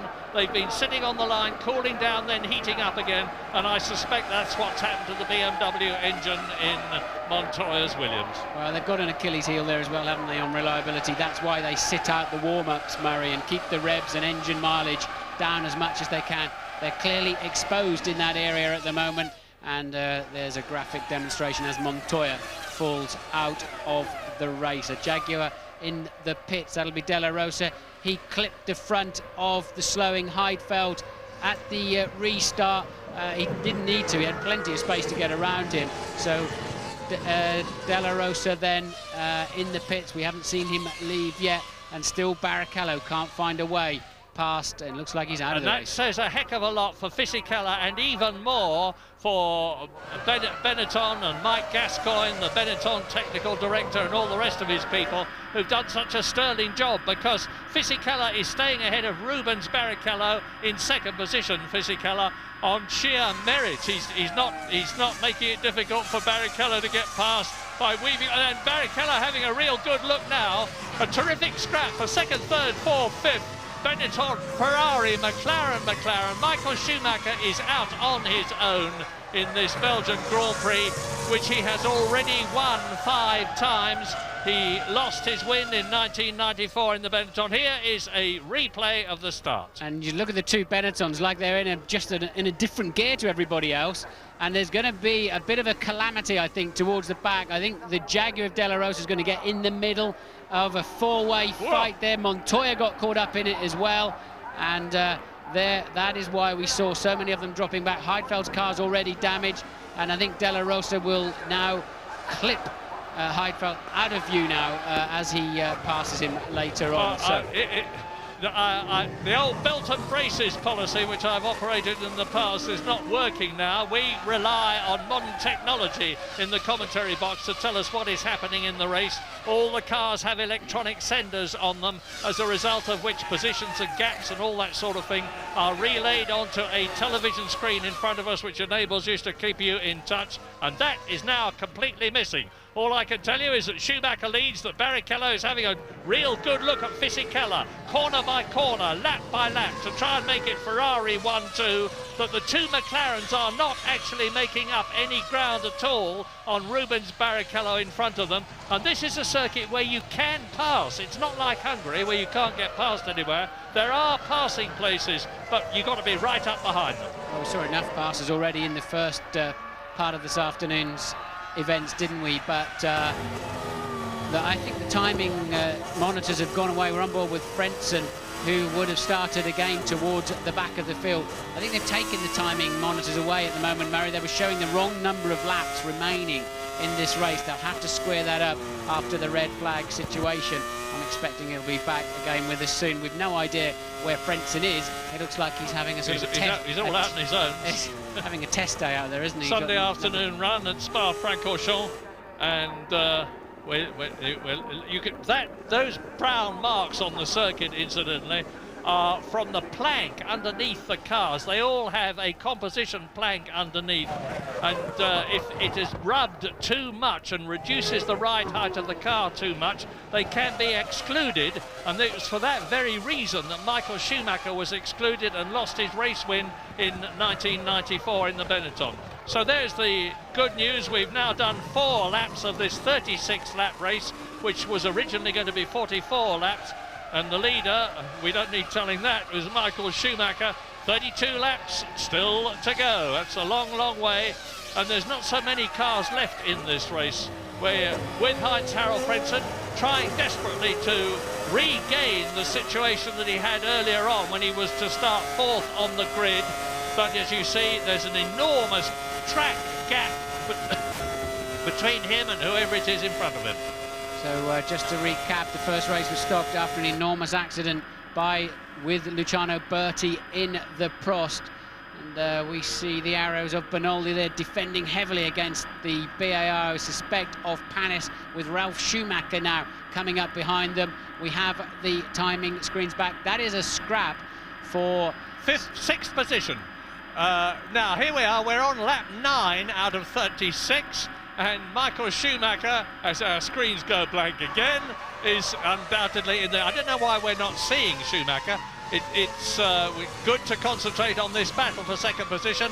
And there are now 15 cars left out of the ones that started the second time. Schumacher has got a 10-second lead over the battle we keep seeing and that we're looking at now. Fisichella second, Barrichello third, Coulthard fourth, Hakkinen in fifth position. Jarno Trulli has worked his way up from originally way down on the grid in the Jordan, the Italian.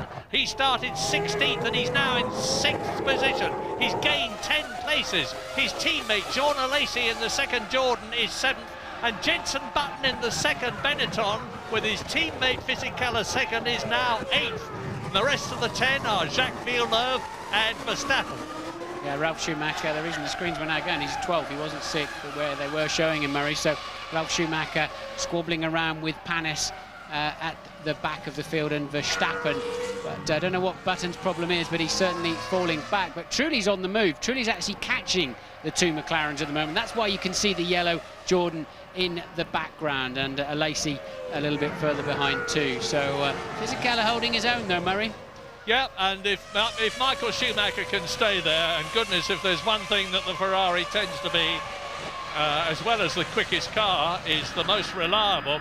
And we see now Olivier Panis battling with Jos Verstappen. Verstappen in the arrows is 10th. Behind him in the BAR, the white car, is Olivier Panis, and Jacques Villeneuve is down there as well. In fact, Jacques Villeneuve is ahead of Verstappen. Villeneuve is 9th, Verstappen is 10th. No, Verstappen's got ahead. So Verstappen is now in 9th position as Jacques Villeneuve there dives through and takes Button and 8th position in the process. Yeah, it was Panis, the BAR we were looking at before. Just to finish my report on Luciano Berti, we heard from Eddie Irvine, who was involved in the incident, that he appeared to be conscious. We have no further news. We'll let you know as soon as we get some. Your leader then, Michael Schumacher, 12.2 seconds ahead last time around. He's lapping still 1.5 to 2 seconds faster than any other man on the racetrack. A 49.9 that time around. 1 minute 49.9, and he's just romping away, isn't he? Yeah, 1 minute 49.9, and the previous lap record was that of Jacques Villeneuve in 1:52.6. So, and that was in 1997 in the Williams. So Schumacher's nearly 3 seconds faster than the previous lap record. Jarno Trulli is in the pits, just going past our window here, and this was Villeneuve shaping up to take Jenson Button into the long left-hander of Pouhon, as it's called. And unusual to see Formula One cars overtaking into there, and there then is Jarno Trulli's Jordan. So whether he picked up a puncture or what, we don't know. But Trulli, unless he was 3-stopping this afternoon, highly unlikely, I would have thought. I do not believe that was a scheduled stop. Well, with 14 cars out of the 18 that started still running, let's try to bring you up to date with what happened to the people who have already left the race. Dick Heidfeld stopped very earlier on. You've seen Pedro de la Rosa, who has retired. Montoya has stopped with that blown engine from the look of it. He was in 16th place. He's now 5 laps down as the rest of them pull away. The top 15, 3 retirements therefore. The top 15 are still all on the same lap. Tasso Marquez is last, and Ralf Schumacher has worked his way up to 12th position. He's lapping in about 1 minute 54.5, but then so are all the cars ahead of him up to 8th position. So he's got a real battle on his hands. We're looking at him now as he closes up on Olivier Panis. You are looking at the battle now between Verstappen, Panis and Ralf Schumacher, who was on jacks and is now carving his way through the field. He's in 12th place. Yeah, he can't get through, can he? He can't get anywhere. But with Panis and Verstappen sort of at it as well, he really can't make the impression you would expect. And that's Hakkinen in for stop. Now remember, as I say remember, I need to tell you that they were not allowed to refuel during the red flag procedure. If they did, they would have to have started from the back. So this is why you're seeing stops earlier in this race. Remember, race 1, null and void, but they were not allowed to refuel while they were sitting on the grid. So this is effectively the first stops, I think. Were not allowed to refuel during the red flag procedure. If they did, they would have to have started from the back. So this is why you're seeing stops earlier in this race. Remember, race 1, null and void, but they were not allowed to refuel while they were sitting on the grid. So this is effectively the first stops. I think maybe Truly's was a scheduled one then. This is the first stops had we been on the full Grand Prix distance. Hope that makes sense. And that is lap 8 out of 36. And you can see the Jordan has been in, and out he goes. And meantime, Rubens Barrichello, as they now come pouring into the pits and out again. That's Olivier Panis, who was with Verstappen. And it's going to take a little time for this race to settle down. Of course, all the teams will have had to dramatically revise their strategies. As you can see, Fisichella is still staying ahead of Barrichello, and it's lovely to be able to talk about a different car, a different team up front. Benetton, that did so well with Michael Schumacher in 94 and 95, are now doing jolly well in this race with Fisichella in second place and Button 8th. So we were just picking up a while back there, Ralf Schumacher attacking Verstappen. He has now passed him. Panis, of course, has pitted for his first stop of the afternoon. And Ralf Schumacher then up into what will currently be 9th place. In your 50 years of commentating, Murray, this will go down as one of the more bizarre races. It's a bit special. Now let's tell you who's been in. Hakkinen has been in. Lacey was in the yellow Jordan that we saw leaving, so he has changed his Bridgestone tyres. Jarno Trulli has been in, so has Olivier Panis, and Pedro de la Rosa, of course, has not only been in but retired as the battle continued. Look at that. Fisichella now 18 seconds rounded up to Michael Schumacher ahead of him, still in the lead on lap 9 out of 36. And you can see that it's pretty close for second, third and fourth, with just about 2 seconds covering Fisichella down to Coulthard. In the 5th position, Jacques Villeneuve, who started, and here's Ralf Schumacher replay, taking Jos Verstappen's arrows and moving up a place, and Ralf is now in 7th position. Well, having said, I very rarely see cars overtake like that. Villeneuve pulled that move 2 laps ago. Ralf Schumacher's now pulled exactly the same move. They seem to be losing speed out of the left-hander at the top of the hill, and being easy meat on the way into the long left of Prouan. But Fisichella, look, really putting a bit of fresh air between himself and the Ferrari now. Well, David Coulthard says he's not so interested in second or third or fourth in the World Championship. He's interested in winning races. Of course he is, they all are. But he's not doing himself too much harm at the present moment if he wants to finish second, because he's ahead of one of his rivals for second place, which is Ralf Schumacher, who's in 7th position. On the other hand, he's behind another rival, which is Rubens Barrichello. The gap between Rubens Barrichello and David Coulthard in terms of World Championship points when this race began was 5 points, and they are now respectively on 4 and 3 points. So Barrichello is pulling away from Coulthard a bit for second place in the championship. We're on lap 10 out of 36. Into the pits comes the Ferrari, and James Allen is there to receive it. Barrichello. Thank you, Murray. A very curious situation, of course, because the whole race has been messed up. Normally speaking, 2-stopper, they would have come in around about lap 17. If you add together all the parade laps they've had, plus the racing laps, it's more or less about 17. There should be 50 kilos of fuel going in, around about 8 seconds.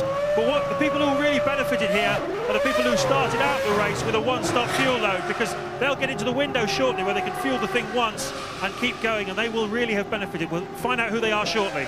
Thanks for that, James. A good bit of strategy reading. We need all the help we can get. And here is Jacques Villeneuve in from 6th position. He was just 2.5 seconds ahead of Hakkinen, who has stopped, so therefore Hakkinen should have moved up. We'll wait and see on the track.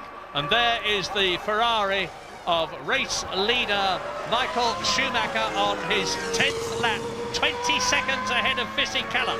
And look at Barrichello there. Hakkinen did get out of the pits ahead of Barrichello, even if Hakkinen's now under pressure. So a good stop then from McLaren that time around. That has elevated Hakkinen nicely. Coulthard running up in 3rd place at the moment. He's not stopped, nor 2nd place man Fisichella. Michael Schumacher having a laugh up the front, 20 seconds ahead. Still 1.5 to 2 seconds a lap faster than any anybody else. And what throws another curveball into the fuel equation that James was talking about is on the parade laps. They use so much less fuel, so that all has to be factored in. And now is the time for Michael to come in and give his car a little drink. Yeah, with a 20-second lead, so I don't think he's certainly not going to get back in the lead. Fisichella and Coulthard, and maybe even Barrichello will go through before Michael Schumacher rejoins. But he will have been the first of the top three to make his pit stop. Now let's see what the situation is. Here is Michael Schumacher coming down the pit lane as the McLaren comes in. To save your heart, Murray, I mean, he was 20 seconds ahead, and Barrichello's already stopped, as has Hakkinen. Coulthard stopping on the same lap. Fisichella did not stop that time around, so it's Fisichella that takes the lead of the Grand Prix. And I'm trying to remember when the last time that a Benetton was leading a Grand Prix. Was it Nürburgring, the one that Johnny Herbert won? Wasn't Fisichella in with a great shape of winning that and spun off? Just testing you, and you got it right. Johnny Herbert then, and lap 11 out of 36. Fisichella, who has not stopped, leads Michael Schumacher, who has stopped. And there to prove it is the German in the Ferrari behind the Italian in the Benetton. And if Michael Schumacher can just keep it going, he will be making history here today in Belgium by winning the Belgian Grand Prix for the 6th time, for the 5th time officially, having lost one of those victories, and to become the greatest Grand Prix driver of all time in terms of the number of victories, by winning 52 races in comparison with Alain Prost's 51. But, as I always say, there's many a slip twixt cup and lip, and there's a long way to go. Well, he wasn't short of fuel, was he, Fisichella? He's fueled the longest of anybody, with the exception of Frentzen, who's way down in 10th place. So those Benettons leaping off the line like that was not a fuel situation. They've clearly got some fantastic new launch control. And now then, Fisichella takes to that extended pit lane. It's very, very long on the speed limiter here. Michael will, of course, then regain the lead. Where will Fisichella come out? Will it be ahead of Barrichello, Hakkinen, and where did Coulthard rejoin the track? We haven't been able to see yet. We haven't picked them up. It's going to be very tight between those four as to who made or lost in this current round of pit stops. Yeah, let's remember that it's a Renault engine behind Fisichella. Renault were the first with a turbo engine, and they made it work, and they were first with air valves, and they made them work. It's Coulthard going, so Coulthard's through then for Fisichella. No, he's not. Fisichella takes obviously the shorter route around the inside. So Coulthard did stay out ahead of Hakkinen. Barrichello was the big loser. Fisichella maintains second position. Terrific bit of driving, and just to complete what Renault have done, they were the first with a V10, and now everybody uses them. So I think it was a matter of time before Renault got their new, very, very special, and it's so special we don't really know what's in it, engine right, and it looks as though they're getting there now. So lap 12 out of 36 with Michael Schumacher. They've all stopped now except Heinz-Harald Frentzen, of the right drivers who are out on the circuit at the present moment. Michael Schumacher leading the Belgian Grand Prix, which was started 3 times. Fisichella second ahead of David Coulthard. There they are on the track. Behind them is Mika Hakkinen, just 2.7 seconds behind his teammate in 4th position. 5th is Rubens Barrichello, who, as Martin said, was the man who suffered. There he is. And Jarno Trulli in the Jordan is in 6th position. 28 seconds covers the top 6. Olivier Panis has received a stop-and-go penalty for crossing the white line on the pit exit. We saw the same happen to Ralf Schumacher back at the European Grand Prix at the Nürburgring.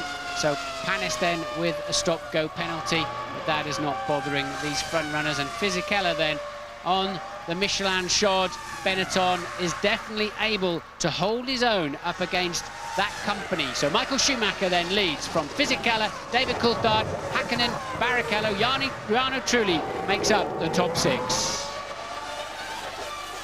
Verloren hier tijdens de pitstop. Zowel Coulthard als Hakkinen is er voorbij.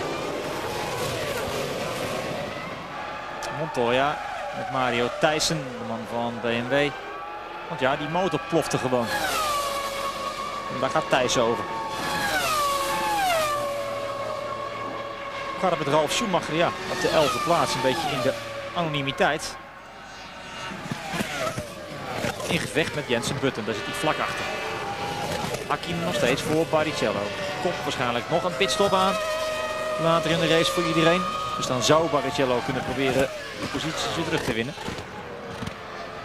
Fisichella met Coulthard. Fisichella die 21 seconden achter Michael Schumacher zit. Hier de stop en go voor Paris.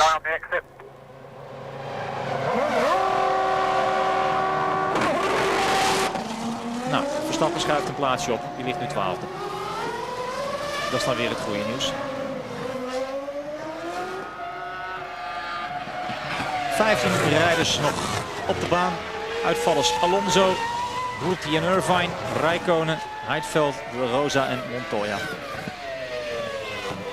En kan Giancarlo Fisichella David Coulthard achter zich houden.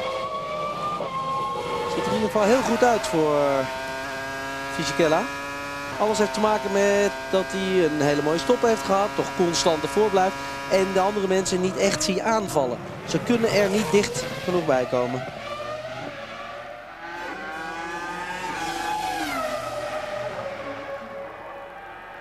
Michael Schumacher momenteel een gat van 21 seconden. En dat zal dan nu wel 23 seconden worden. 22 ten opzichte van Fisichella. Achter echt heel close met Coulthard, Hakkinen en Barrichello.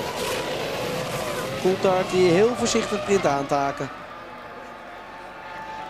Trulli ook nog steeds op koers voor een WK-puntje. Heeft de voorsprong van 4,2 seconden op de nummer 7. Jean Alesi daarachter op 5. 14 out of 36, and what a battle we have between Giancarlo Fisichella with Benetton to go to Jordan next year. Flavio Briatore and Pat Simmons there on the pit lane gantry, keeping their fingers and everything crossed, because this is the highest a Benetton has been this season. It is there by right. Fisichella is driving a magnificent race. Take us round with him, Martin.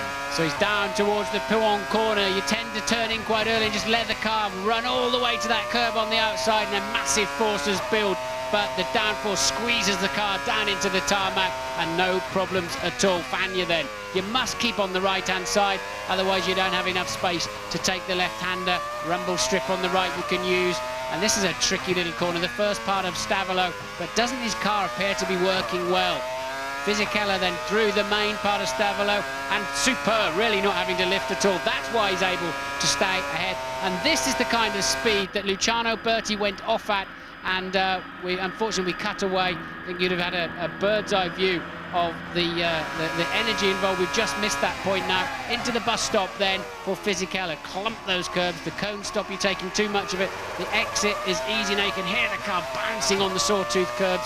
Traction control cutting in. Another lap completed, and Coulthard now 0.7 of a second behind. So Renault, who perfected the turbo engine, Renault who perfected the air valves, Renault who did the V10, Renault who got this magic engine which they've been working so hard on during the season in Fisichella and Button's cars, are keeping ahead of the fabled Mercedes-Benz powered McLaren of David Coulthard and Mika Hakkinen, who are third and fourth. This is very, very significant, what we are seeing now, and it bodes well for the 2002 season. And well, remember in the first race, which is of course now null and void, Coulthard did pass Fisichella up into Leclerc. When he got in the slipstream, he had a superior straight line speed, but right now Fisichella is very strong out of Lassour's hairpin, and so Coulthard's not getting anywhere near him where he needs to through Eau Rouge. James Allen is not there. James, we were hoping to hear from James, we're not doing so, so let's just quick reprise on what's happened in the Belgian Grand Prix so far. Well, it was due to start at 2 o'clock local time, but there was immediately a problem when Heinz-Harald Frentzen in the Prost in a magnificent fourth position on the grid waved his arms to indicate that he had stalled his engine. So the attempt was made to restart the race only for Juan Pablo Montoya in pole position to suffer the same problem. So then we did get the race going, and round on lap 5 out of what was going to be a 43 lap race, we had an appalling collision between Luciano Berti's Prost and Eddie Irvine's Jaguar. We still haven't got any official news about the condition of Luciano Berti, otherwise I would have told you. But of course the race was stopped. It's now been restarted. It's a 36-lap race, which was originally going to be a 44-lap race and then a 43-lap race. And we're now on lap 16, which is getting on for half distance. And Michael Schumacher, who started in pole position effectively after his brother Ralph had been left with his Williams on the jacks when everybody else streaked away, Michael Schumacher took the lead and looks as though he is on his way to his 5th official victory in Belgium, his 6th actual victory in Belgium. But this superb battle for 2nd and 3rd and 4th and 5th, and they are separated by about 4 seconds, those two battles. And the first one is something that we would never have expected to see, a battle between Giancarlo Fisichella in the Renault-powered Benetton, who is keeping at bay David Coulthard, who of course is 2nd in the World Championship. And there is that battle. Actually, that is Jenson Button, I think, defending from Ralf Schumacher, locking his right front into Lecombe. Sorry, Murray, I think that is definitely a different battle there. But Button lapping a couple of seconds slower than teammate Fisichella, so clearly I would imagine some kind of problem, or he's not happy with the handling or something, because Button really on the back foot despite that sensational start to the second part of today's Grand Prix. Yeah, Fisichella seems to have had the best of Benetton all season. Of course, his 4th year with the team. He really knows everybody in the team, and that is a big, big advantage. We tend to forget that it's only Jenson Button's 2nd year of Grand Prix racing. But I remind you that out of the race now, long gone, are Heidfeld, De La Rosa and Montoya.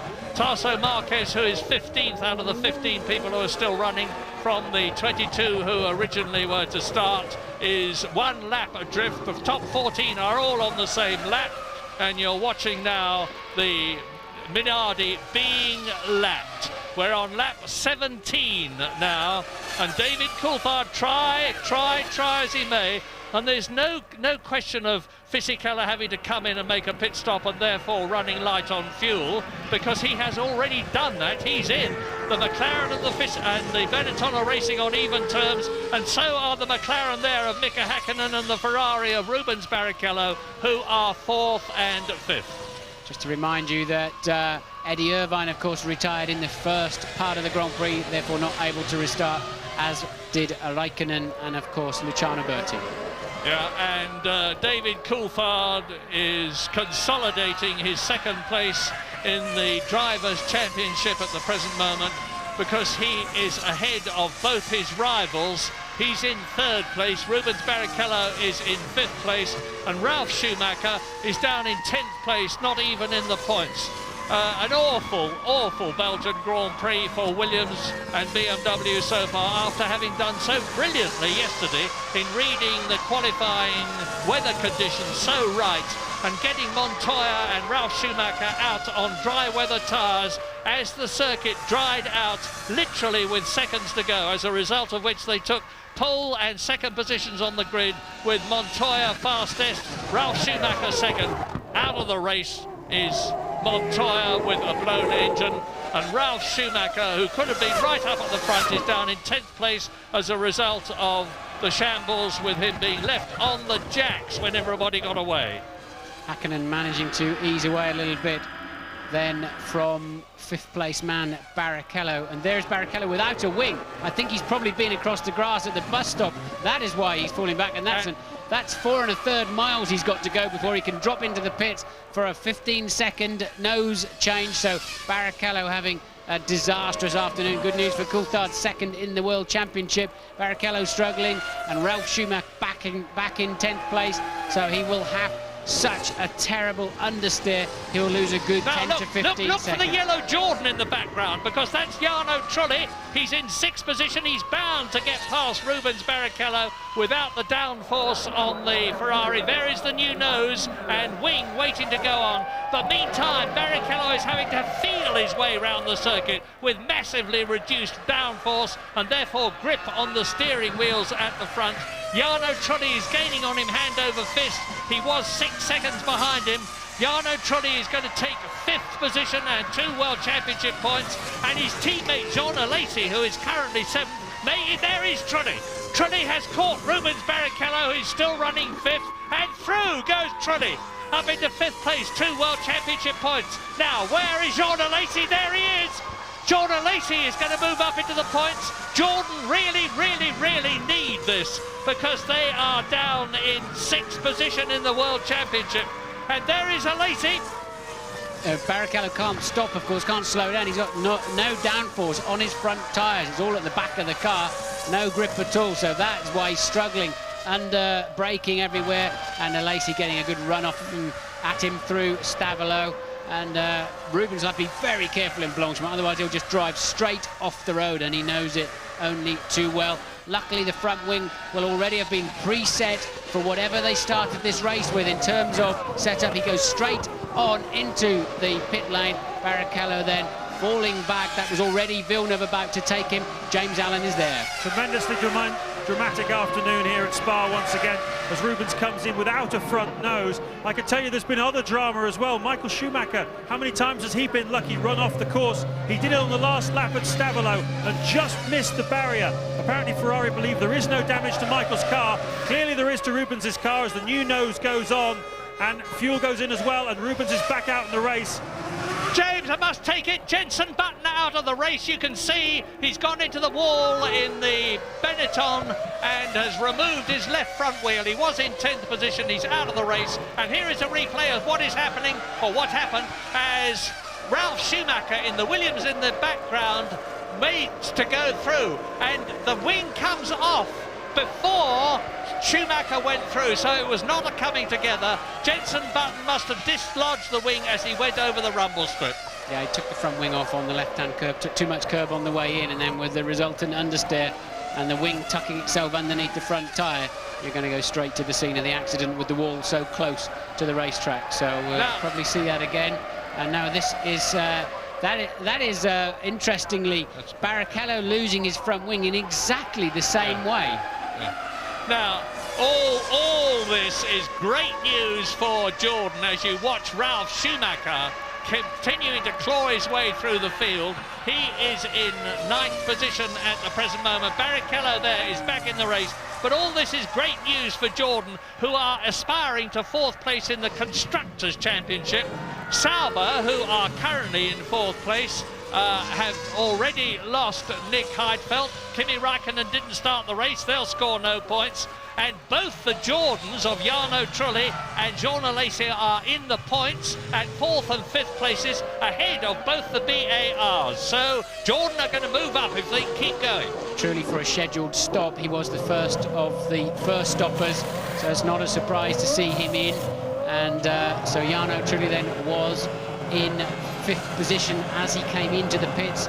Teammate Alesi takes over that 5th position. Lap times are slowing a bit. I wonder, with all of this drama, people flying off the road, we haven't seen Michael Schumacher go off the road, but we know that he has and survived to tell the story. I wonder if it's just spitting with rain. Louise Goodman. The latest news that we have is Luciano Berti has been taken off to hospital. No further news on his condition. Eddie actually has just walked past me, gone straight into the motorhome. I think he's actually been rather shaken by this incident. He's been in the back of the truck since the accident happened, and as I say, just gone straight into the motorhome. So no further news on Luciano Berti. As soon as we have something official, we'll come back to you. Thank you, Louise. We're on lap 20 out of 36 in this restarted Belgian Grand Prix. Michael Schumacher is stroking his way to victory.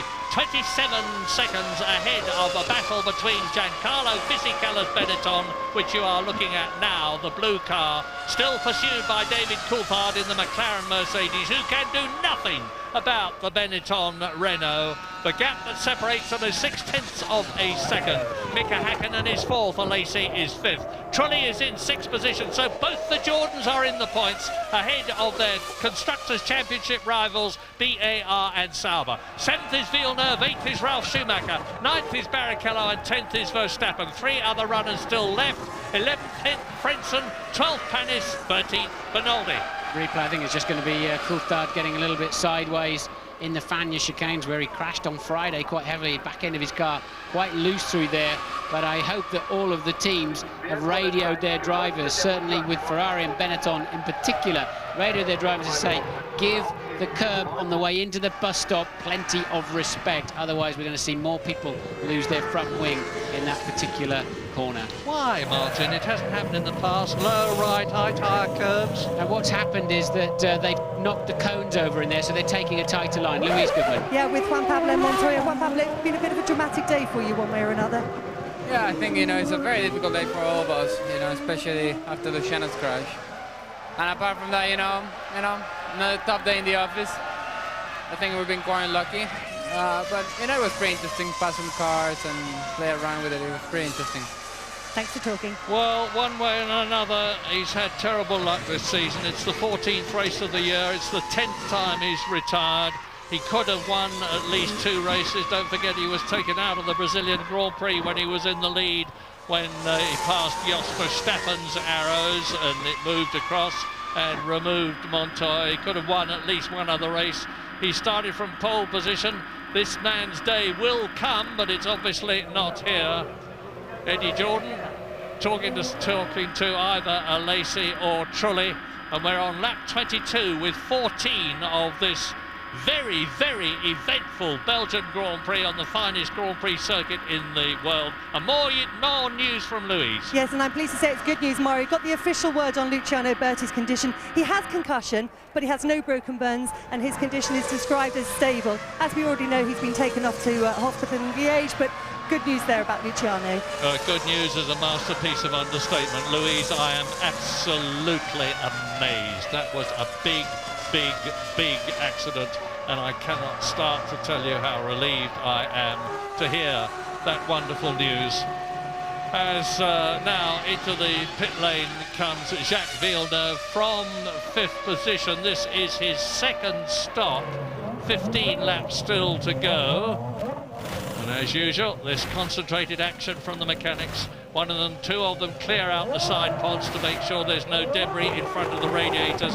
Nice stop, 8 seconds. He sprints out. He was 1.2 seconds ahead of Ralf Schumacher, who will have now moved up and is in the points. Quite incredible. Ralf Schumacher, who started last after they got his car with 4 wheels off the ground onto it, and he'd stormed round and tried to catch everybody up, is now in the points out of the 13 drivers who are left. But of course he has yet to stop a second time, which is what Villeneuve has just done. As we look at David Coulthard, still looking at the gearbox of the Benetton in front of him, thinking, how can I get past? And with a gap like that, he is not going to. Yeah, they're going to have to get the back end of that McLaren bolted down a bit more somehow, but so often this last few Grand Prix you've seen Häkkinen and Coulthard oversteering on the exit of corners, but that Benetton surely has a beautiful balance today. Fisichella really not struggling at all, and he's got a genuine pace there, so it's nip and tuck between the pyramids. Stayed at 6 or 7 tenths pretty much for 10 laps now between these two, but Coulthard really can't make a big impression on the Benetton, and that's where the Benetton is so fast. Traction out of La Source. Gosh, it will be an enormous fillip for Benetton and for Renault and for Formula One if Fisichella can stay where he is, because what we all want to see is not one constructor, not Ferrari, not McLaren, not anybody else dominating the scene. This year we've seen Ferrari and McLaren, who've done so for so long, being caught and passed and losing races to Williams. It would be lovely if next year there's a 4th team up there as well. But have a look at the rear wing of David Coulthard's McLaren. It looks unusually oil grimed and dirty to me. It reminds me of Damon Hill's Williams in 1996 in Australia, which was taking oil from Villeneuve's car, which was in front of him, and Villeneuve had to pull out of the race and Damon Hill won it. Yes, I saw Coulthard a few laps ago wiping his visor coming past the pit straight very dramatically. There's much to say to the team, there's oil coming our way, but it won't affect the performance of his car in any way, shape or form. But it won't help him see through his visor. I think I can see the Benetton mechanics out in the pit lane, which must only be for Giancarlo Fisichella, because Jenson Button is in the wall and out of the race. So will Fisichella pit at the end of this lap? Michael Schumacher's 29 seconds ahead now, and he's backed his pace off. So Michael with such a big lead, and having had that scare that we've heard about by going off at Stavolo. And where does he go? He does indeed go into the pit lane. Yeah, Giancarlo Fisichella in, David Coulthard not in, so he will move up into second place. And of course this will be the signal for Coulthard to get the hammer down now that he's got Fisichella out of his way and trying to build up a gap before he has to come in the hope that when he comes out after his stop he will be in front of Fisichella. Time will tell. Yeah, he's only got to find 6 or 7 tenths, has Coulthard, on an in or an out lap or during the pit stop. And who was that in the background? Hakkinen in for a stop too. So Coulthard, we know, was fueled. It looked like 3 or 4 laps longer on the first stint, looking at the data here. So Coulthard, we know, can go a little, well, we assume can go a little bit further, yet we don't know how much fuel they put in Coulthard's car at the first stop. Certainly leapfrogged him past the Ferrari of Barrichello, and Hakkinen comes out alongside Ralf Schumacher, who passes him and gets ahead of the McLaren. That is not going to help Mika at all, but Ralf Schumacher moves up a place. This race is really coming alive. We're on lap 24 out of 36. The crowd and the weather, incidentally, which I had expected to, and Mika Hakkinen does to Ralf Schumacher what he did to his brother last year, except that Ricardo Zonta is not there this time. Just shows you how many revs they've knocked out of that BMW engine. It's twice this afternoon. The fastest car in a straight line easily in qualifying has just been breezed past by a Ferrari first, then a McLaren. So they've really kicked that BMW engine to make sure it can get to the end of the race. Ralf clearly short shifting there, losing an enormous amount of straight line speed. And we're on lap 25 with Michael Schumacher, who we have seen hardly anything of in this race, because he is, it's a demonstration race as far as he's concerned, and as I say that, we see him on the screen just to establish that the brilliant 4 times a world champion German is on his way to his 52nd Grand Prix, as in comes David Coulthard. Now, when he rejoins, where is Fisichella going to be? But now, James, over to you. It's going to be very, very marginal indeed. Coulthard needed a good in-lap. He's only been 1 lap since Fisichella made his stop. This has got to be pretty crisp as well for McLaren. 7 seconds they're looking for in a perfect world to try and nip it. Slightly slow off the fuel hose, but he should do it, Murray. Fisichella was 8.4, Coulthard 7.2. Look, look, look, there is Fisichella, and he passes the pit lane exit before, just marginally before David Coulthard. They are in exactly the same positions as they were before the pit stop, and that will be heartbreaking for David Coulthard, who tried so hard when Fisichella had gone into the pits to go faster and be able to get ahead. He has failed. We don't think they changed the tyres on Fisichella's car at the pit stop. We're not absolutely sure. We haven't. They did not change the tyres on Fisichella's car at the pit stop. So quite clearly, he liked the balance of it so much, and the wear rate clearly not that high around here. So on this shortened race, so Fisichella then just fueled up. And can Coulthard do anything about it on this stint, the final stint of the Grand Prix? Bit of a gamble for Fisichella, who is on Michelin tyres, of course, and here is Michael Schumacher coming in for his stop with a lead of 37 seconds, so he can refuel, change all 4 wheels, take his helmet off, have a smoke and a cup of tea, put him on back again and rejoin in the lead. A massive, massive lead. And a very slick stop from Ferrari, 7.7 seconds, which is 7/10 of a second faster than the quick one we have just seen. And Michael Schumacher tours out of the pits. He's still going to be in the lead. He has not lost it. And this is his 26th lap, 10 laps coming up at the end of this one for the conclusion of the Belgian Grand Prix, with the positions for 2nd and 3rd still unchanged, and David Coulthard having a real go now. Of course, he's on fresh tyres and Fisichella isn't, and this could make all the difference.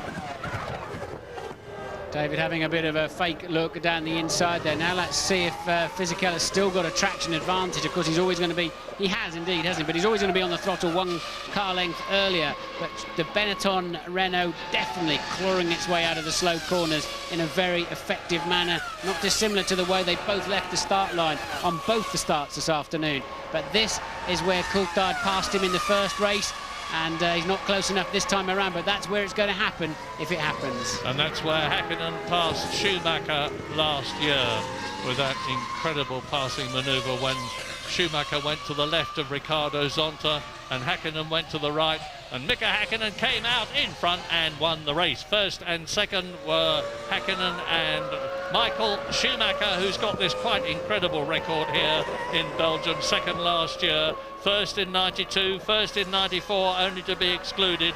First in 95, 96 and 97. Is he going to be first in 2001? Well, David Coulthard, as I said, if he finishes second or third, is going to increase the gap between himself and the third place man in the Drivers' Championship, who is Rubens Barrichello, who is still ahead, of course, of Ralf Schumacher. Race order on lap 26, 36 lap race. Michael Schumacher leads, Fisichella and Coulthard, that you can see there, battling for second place, ahead of Mika Häkkinen fourth and Ralf Schumacher, separated by 8 seconds. Jarno Trulli is in sixth place, his teammate Jorna Lacey, and then look at this. Look how close Coulthard is this time around, but not quite close enough. Updated information from the pit lane. They just changed the rears on Fisichella's car, apparently, and not the front. So 2 new rears. Leaving the fronts, they do look, there's hardly any grooves left in his front tyres, but Coulthard looking more menacing this time around. Yeah, obviously it's a balance question, because they could have put on new fronts in the time that it took on to put on new rears. Yeah, it's not a pit stop saving issue, it's the tyres quite clearly work better. I mean, it's a slick, he's got slick front tyres on effectively, which is sort of squeezing the very extreme edge of the envelope of the regulations there. But look at Fisichella's left front, it is virtually bald, no grooves in that one. They're coming up to lap Verstappen. They've already lapped, as has Michael Schumacher, of course. Enrico Bernoldi, who is 13th out of the 14 runners, and Olivier Panis, who is 12th. Now they're coming up to Jos Verstappen, who is in 11th place in the Arrows. And here we're looking back at the replay of Mika Häkkinen going into the bus stop, getting it cross-threaded, going over the grass, easing off just to keep the front wing clear of the ground, regaining race pace. And of course he was 16 seconds ahead of Jarno Trulli. So although he's lost time, it won't have affected his position. And now Fisichella and Coulthard can see Verstappen's lapped or about to be lapped arrows getting closer and closer. It's crucial now for Fisichella that he gets past at the right moment, and hopefully before David Coulthard can do so. But it won't happen on this lap. And look how dirty Coulthard's car is from, it must be, clearly having followed him so long, from the Benetton of Fisichella. A lot of engine oil, and can Fisichella get to the end of this motor race from a reliability point of view? Certainly from a performance point of view, doesn't have too much of a problem at the moment. But without doubt, in this third sector of the race, it's Coulthard with the faster car, and David, that looks a touch of a squeeze. Oh. And they both go through inside the arrows. They shall not pass. The Maginot Line policy from Giancarlo Fisichella in the French engine with the Renault Benetton, and he stays ahead of David Coulthard. What a wonderful season David Coulthard has had. He's had 3 retirements, but he's done so well in all the others. Coulthard's got a good run through Eau Rouge this time around, and can he sweep around the outside? Indeed he can. Beautiful move from David Coulthard. Somehow or other, Fisichella wrong-footed in Eau Rouge. We saw him with a big advantage into Eau Rouge, but somehow he lost it in the middle. Coulthard getting a good slingshot and making it stick around the outside. Now, I believe, with that faster car, Coulthard will begin to pull away in a clear second place. So, can he do something about Michael Schumacher's lead? Not enough, of course, because Michael Schumacher is half a minute up the road now. He's 30 seconds ahead of David Coulthard's second-placed McLaren as the Scotsman comes up to lap Tasso Marquez. Here's the replay. Yeah, and he had the extra straight line speed, and when you're up the inside, it's dirtier, it's bumpier, you know you have to brake early, and so does the guy trying to pass you around the outside. He's got the clean line and the confidence, and well, David put a lot of trust into Fisichella there, that he wouldn't just lock a wheel and slide straight into the side of him too, but I think Fisichella's an old enough hand now that you would put your safety of your chassis in his hands. Yeah, 88 Grand Prix for Giancarlo Fisichella, and he's a very equable, level-headed chap. He wasn't going to do anything silly. And David Coulthard is now really pulling away from the Benetton. But if Fisichella can finish in a podium position, that is to say in third place, it would be the first time this year that a Benetton has been there.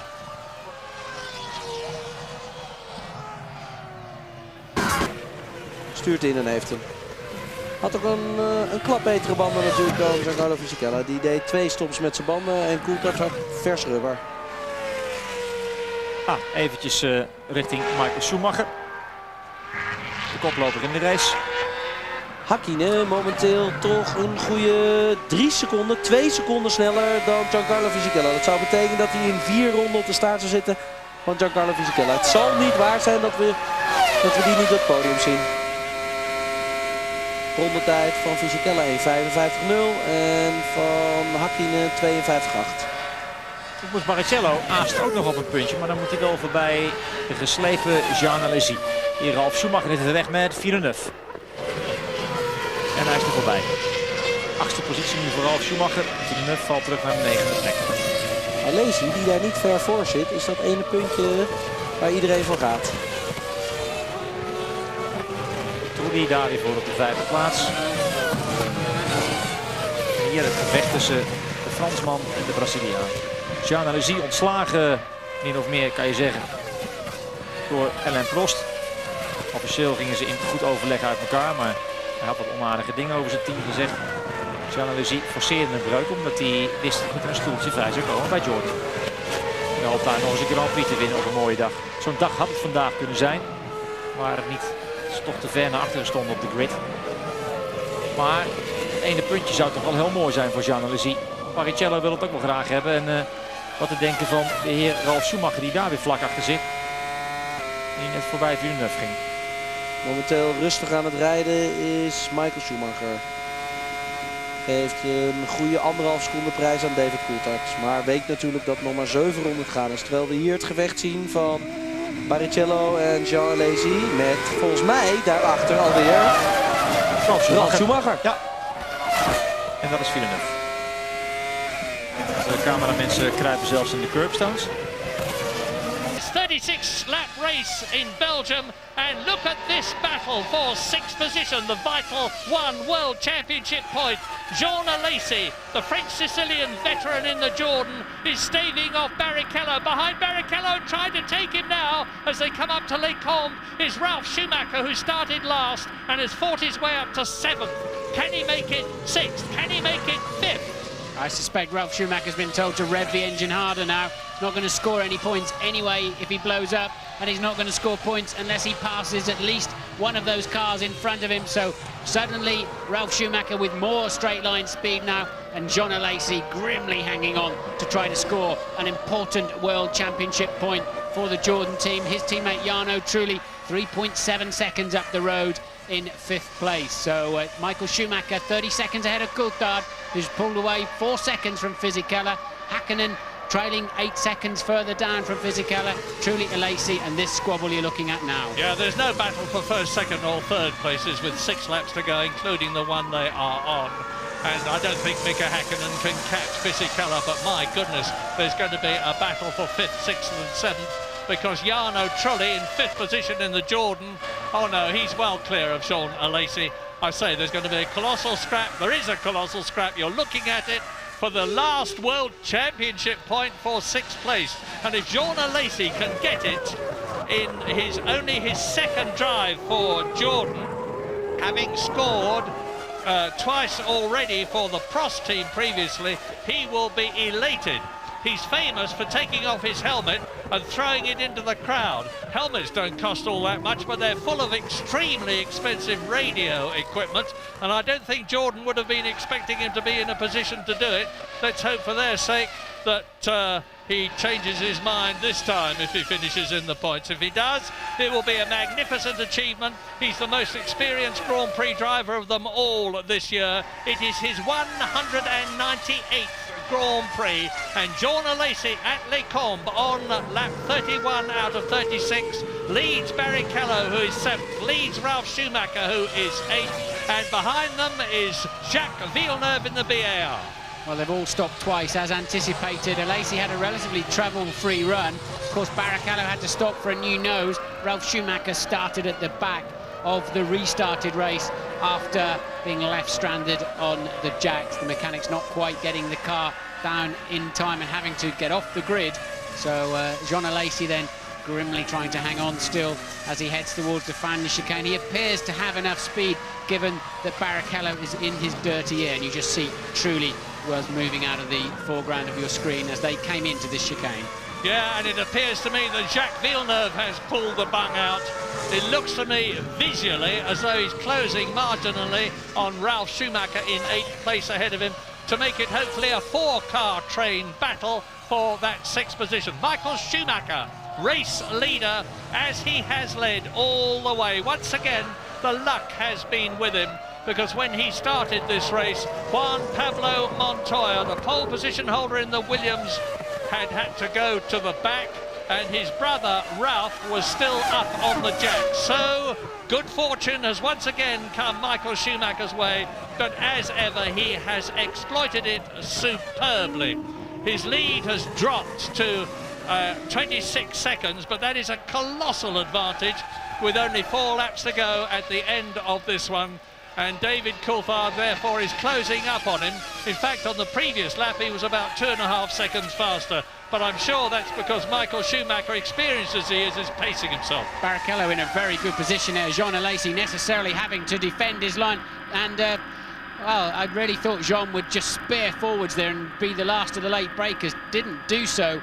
Well, probably didn't defend as aggressively as I expected Alesi to be, given that it's for the final point of the afternoon. No point finishing 7th in any Grand Prix, especially this one. So Barrichello moves into an all-important point-scoring position. Yeah, so Jean, look at the gap he's built in just a few hundred yards, as Ralf Schumacher now decides he's going to have a go. Here's the replay up to Les Combes. From behind his rear wing and slipstream, out of the dirty air goes Rubens Barrichello, moves across. Jean Alesi has to give way and defer, which gives Ralf Schumacher the opportunity to move up a bit in 8th position, and Jacques Villeneuve is 2 seconds behind this battle you're looking at now, but 2 seconds is a long way in terms of track distance. This is lap 33. We've still therefore got laps 34, and bang, out goes the Jordan of Jarno Trulli. That means to say that Alesi is back in the points again, and Rubens Barrichello moves up another place.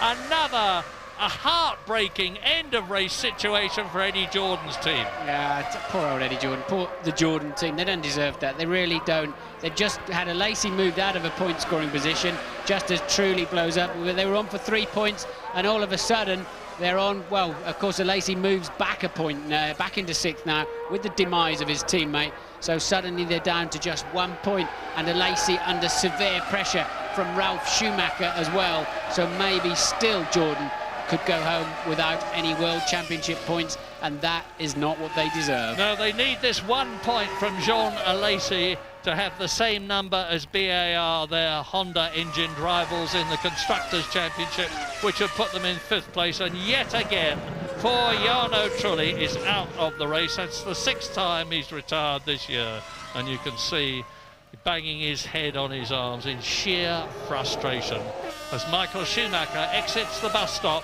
to conclude his 33rd lap. So he's got about 13 or 14 miles to go now for the 5th victory. I thought for a moment that Barrichello had slowed up a bit there as he came out of the corner on his way up to the bus stop. But still, Ralf Schumacher is pursuing Jean Alesi, and now it's for a World Championship point. If Ralf can get ahead of the Jordan, it will be to move up into 6th place.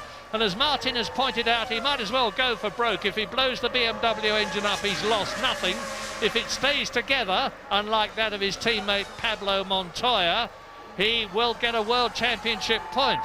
Now, Schumacher was alleged to have said something rather disparaging about Montoya when the Colombian blew his engine up leading the German Grand Prix at Hockenheim, which the telemetry disproved. But the fact remains that again it's been Montoya's engine that's gone, and so far Ralf Schumacher's has not. Michael Schumacher is now on lap 34 out of 36. There's his lead. And Coulthard has stretched the gap between himself and Fisichella, who he just passed, to 10 seconds. Fisichella 10 seconds ahead of Häkkinen. The first 4 places looking established, as is 5th for Barrichello, who has speeded up and is marginally catching Mika Häkkinen. But what a scrap for that last championship point. Now, how many revs will Ralf Schumacher be using down the straight? Surely he's in the absolute ideal position to give it a little bit extra, and no, he's not close enough. So but this time around, on the managing to stay on the outside, Alesi could take that better line into Lecombe chicane and retains position. 3 laps remaining, of course. Same sort of situation that Mika Häkkinen had with Michael Schumacher last year, because having spun, the Finn in the McLaren Mercedes started catching Michael Schumacher. He tried to get past him at Lecombe at one point, only to virtually have his nose chopped off by the Ferrari as Michael Schumacher established his racing line. But it was on the very next lap that Mika Häkkinen did that incredible move which took him past Zonta to lap him and Schumacher Michael to take the lead. Lap 35 for Michael Schumacher now. Just this one and the next one between him and yet another 10 World Championship points to take him over the century, to give him 104 World Championship points. He's breaking record after record. If he wins this race, he's going to beat Prost's all-time record. Ralph's got a chance into the bus stop. He's clearly in the zone here. But how late is Alesi on the brakes? Later than we saw when Barrichello passed him, that's for sure. So Jean now fighting harder than ever to score a World Championship point. I think when John sees a replay of Barrichello passing him, he'll be annoyed with himself for not fighting a little bit harder on that one. But now he's giving it absolutely all he's got. Well, with Michael Schumacher on his 35th lap, people before this race began were saying, will Michael Schumacher let Barrichello win the race and therefore strengthen his position to be second in the Drivers' Championship by passing David Coulthard? Well, first of all, to do that, of course, he's got to be in a position with Barrichello right behind him. That's not the case. Now Schumacher's having a go again. Now can he get inside? And Alesi once again turns across the front of the Williams BMW. He is absolutely determined that he is going to have that 6th position on the World Championship point that goes with it, and not Ralf Schumacher. But Ralf Schumacher will know what the score is. He will know that on the next lap he's got to be that much closer to Alesi than he was on this one. And Alesi will know the same thing. You can bet that Alesi is spending nearly as much time looking in his mirrors as he is looking ahead of him. And Michael Schumacher is now on his last potentially victorious lap of the 2001 Belgian Grand Prix. He's got 772 World Championship points already. It will be 782. He will only be 16 points behind, 16 and a half points behind Alain Prost's all-time point-scoring record if Schumacher wins here. I say we haven't seen much of him, but he's had another great drive, and his brother's doing the same thing. That's exactly where Bertie and Eddie Irvine got together, but Ralph then just backing out of that scenario. Alesi is 11 years older than the man pursuing him. He's going to be feeling extremely tired. It's been a long and difficult afternoon, and but he's using all of those 11 years of experience to keep that 6th position at the moment. And Ralph seemed very slow in the bus stop, but very, very good under braking. And here we are on the last lap. Michael Schumacher exiting turn 13 in this 22 corner. Luciana, 4.4 miles, Spa-Francorchamps circuit, a brilliant driver's circuit, and it suits him. He is a brilliant driver. Not very far now to go to give him the all-time record in terms of World Championship wins. 52 victories. Alain Prost has been saying, I hope he does it soon. I'm getting sick of people talking to me about whether he's going to do it. Well, he is going to do it. Michael Schumacher in the Ferrari is coming up to win his 8th race of the season. And his most ever is 9 with Nigel Mansell, and he does it. Michael Schumacher wins and becomes the most successful Grand Prix driver of all time as David Coulthard slides the McLaren through the bus stop to finish in 2nd place. Michael Schumacher, clearly the driver of the day. He kept his head through all of that, waltzed carelessly off into the distance. Very, very strong drive from Coulthard as well. A well-deserved 6 points and a well-deserved podium place for this man, Fisichella. He's finishing 17 seconds down on Coulthard on the end, faded towards the end. But Häkkinen with a moderately lackluster for him, especially afternoon, down in 4th place, 36 seconds off the lead. But Michael Schumacher was just swanning around at the end. He gave 6 seconds away in the last lap alone, did Michael Schumacher. Yeah, there's Barrichello finishing 5th, but who's going to be 6th? Is it going to be Jean Alesi? Is it going to be Ralf Schumacher? Let's go back down the track and find out. And there is the answer. It's going to be Jean Alesi. Jean Alesi in his 2nd race for Jordan retrieves something for the team with a quite superlative fighting drive to 6th position and a single World Championship point. But mostly unseen by us, and of course the heartbroken Jarno Trulli, this has been Michael Schumacher's day. And he quietly contemplates things. I don't think the numbers mean all that much to him. Herbie Blash says, well done, Michael. I would be surprised if we see any euphoric jumps for joy from Michael Schumacher on the podium at this race. It's been a pretty tense one and a pretty fraught one for all of us after that appalling accident to Luciano Berti. And let us hope the news we had from Louise Goodman that he seems to be all right is indeed true. But a wonderful day for Benetton too. And Ralf Schumacher, well, I was going to say he doesn't seem to be too happy. He's pretty elated about something. I think it was the fighting drive he had with Jean Alesi, who has actually got back with his helmet intact on his head and not disappearing into the crowd. So confirmation, a wonderful win which makes him the most successful Grand Prix driver of all time, to the man in red, the Red Baron, Michael Schumacher from Kerpen in Germany. David Coulthard has consolidated his 2nd place in the Drivers' World Championship with 3 races still to go. And a superb podium 3rd place for Fisichella and for Benetton, the day after it's announced that he will be moving to Jordan next year. Mika Häkkinen makes it 2 McLarens in the top 4, and Rubens Barrichello makes it 2 Ferraris in the top 5. A point for Jean Alesi and Jordan means that the Jordan team are now tying with BAR for the 5th place in the Constructors' Championship, 4 points behind Sauber. And no change in the top 3 of the Drivers' Championship, of course. And Rubens Barrichello, the gap between him and David Coulthard has been extended, with Ralf Schumacher still in 4th place ahead of Mika Häkkinen and Montoya in 6th position. Look at that. That's a replay, I would guess, of Jarno Trulli blowing up a few laps before the end of the Grand Prix.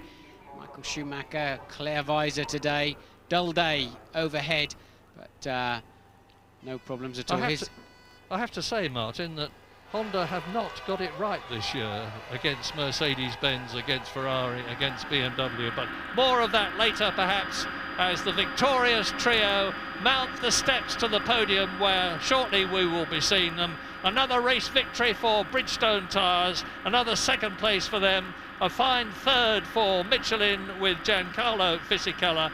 Ferrari, of course, are even further ahead in the Constructors' Championship, which they've already won than they were before. Williams are still 3rd to McLaren, and Sauber are still 4th, but only 4 points now ahead of BAR and Jordan. There's all to play for as far as they are concerned in the 3 remaining races of the year at the most charismatic circuit of them all, Monza in Italy in 2 weeks' time.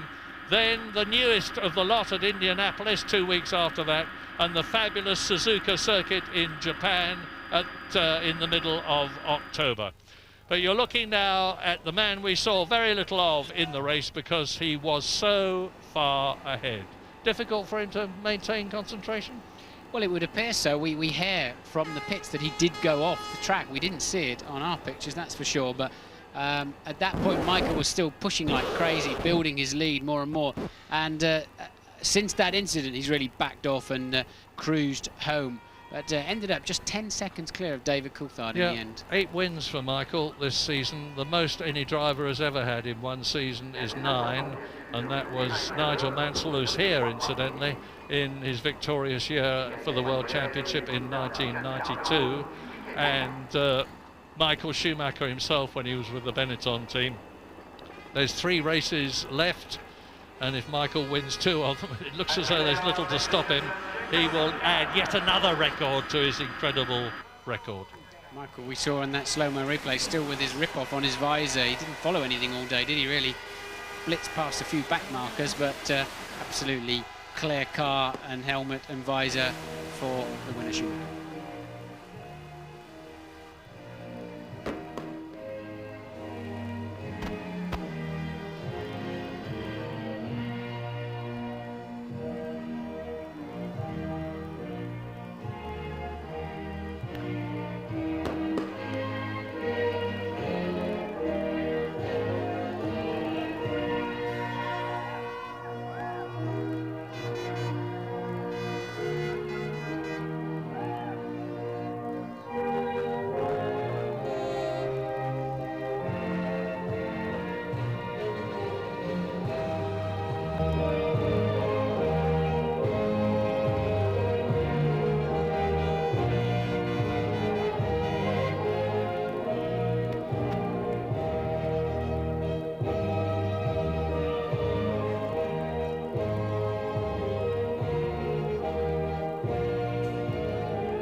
You have heard it before and you will hear it again, the Italian national anthem for the prancing horse team of Maranello, Ferrari.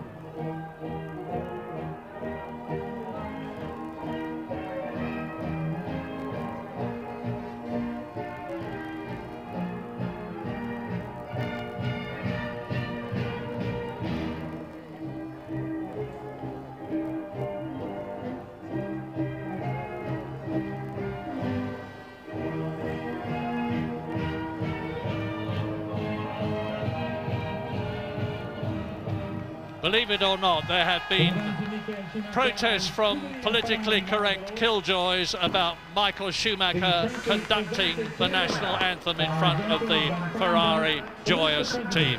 So he responsibly stands with his hands clasped in front of him. But now he can lift the trophy, the 52nd winner's trophy that Michael Schumacher has done that with in his quite amazing career of 158 Grand Prix. He has won 1/3 of them. An amazing record, which is about to make him not only the most successful driver in terms of victories, but very shortly the most successful driver in terms of championship points. He has been one of the architects for Ferrari's return to the top, and he richly deserves all the success he has had. But isn't it nice to see Benetton back there? Absolutely. It's great for the sport, great for Benetton and Renault. Eddie Jordan won't be too disappointed either. Of course, Fisichella is going to Jordan next year, and he's looking a bit of a star today.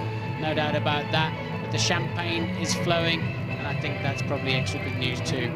But the best news of all, subject to official confirmation, is the news that we understand that Luciano Berti was not badly hurt in that appalling accident.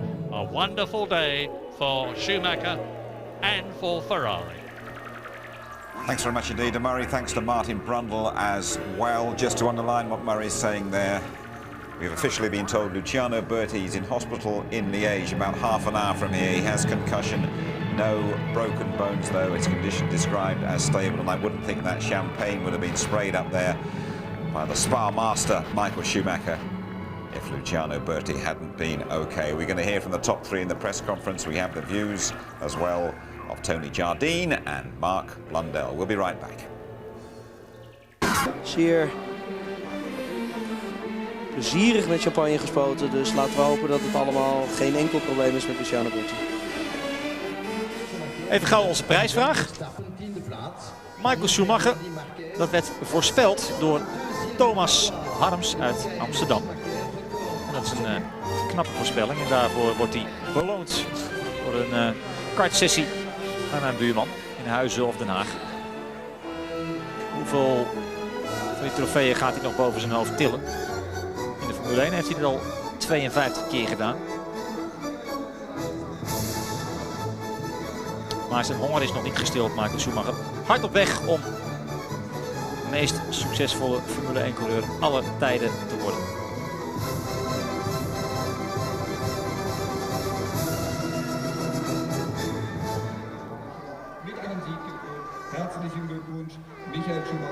Eindgoed, al goed tussen aanhalingstekens vanmiddag hier in Spa-Francorchamps. We wachten op het trio dat u net zag, dat zich zo meteen gaat melden voor de persconferentie. Jammer van Frenzen, die uitzichten had op een mooi resultaat, maar de pech had dat hij dus niet wegkwam van de startopstelling. Hij kreeg wel een herkansing en die bracht hem uiteindelijk toch nog op de 9e plaats, wat toch ook geen slechte prestatie is. Ja, het is hier licht glooiend, dus is het nog een hele klim naar huis toe. De tribunes lopen leeg. Jos Verstappen ook weer aan de finish op de 10e plaats, maar die kijkt al uit naar 2002 als hij met een Cosworth motor mag gaan strijden. Die heeft toch naar verluidt zo'n 60 pk meer dan de motor waar hij nu mee rijdt. Jos ging erg hard op de rechte stukken, maar dat heeft natuurlijk te maken met hij had geen keuze. Hij moet dan ook met een stuk minder downforce rijden. Krijgt hij meer pk's, dan kan hij met meer downforce gaan rijden en dan zal hij dus ook nog iets harder de hoek omgaan. En dan zal hij zeker meer naar voren komen. Ze zullen genoten hebben. Alle mensen die de moeite hebben genomen om hier naar de Ardennen te komen. Te kijken naar de grote prijs van België. Die opnieuw Michael Schumacher als winnaar kende voor de 5e maal in de historie van deze Grand Prix. Daarmee is hij op gelijke hoogte gekomen met Ayrton Senna. Eigenlijk won hij hem al 6 keer. Maar die zege in 94 raakte hij kwijt. Toen hij gedisqualificeerd werd door een iets te sterk afgesleten bodemplaat. Dat mag niet. Maar er is op dit moment maar één man die met harde hand regeert over de Formule 1. En dat is de heer Michael Schumacher. Het is niet anders. Die ooit reed voor Flavio Briatore toen Briatore nog teambaas was bij Benetton. En dat leverde toen al 2 wereldtitels op. En nu heeft hij er ook 2 bij Ferrari te pakken. En hij heeft inmiddels dus 52 Grand Prix gewonnen in zijn loopbaan, Michael Schumacher. Dat is een zeer respectabel aantal.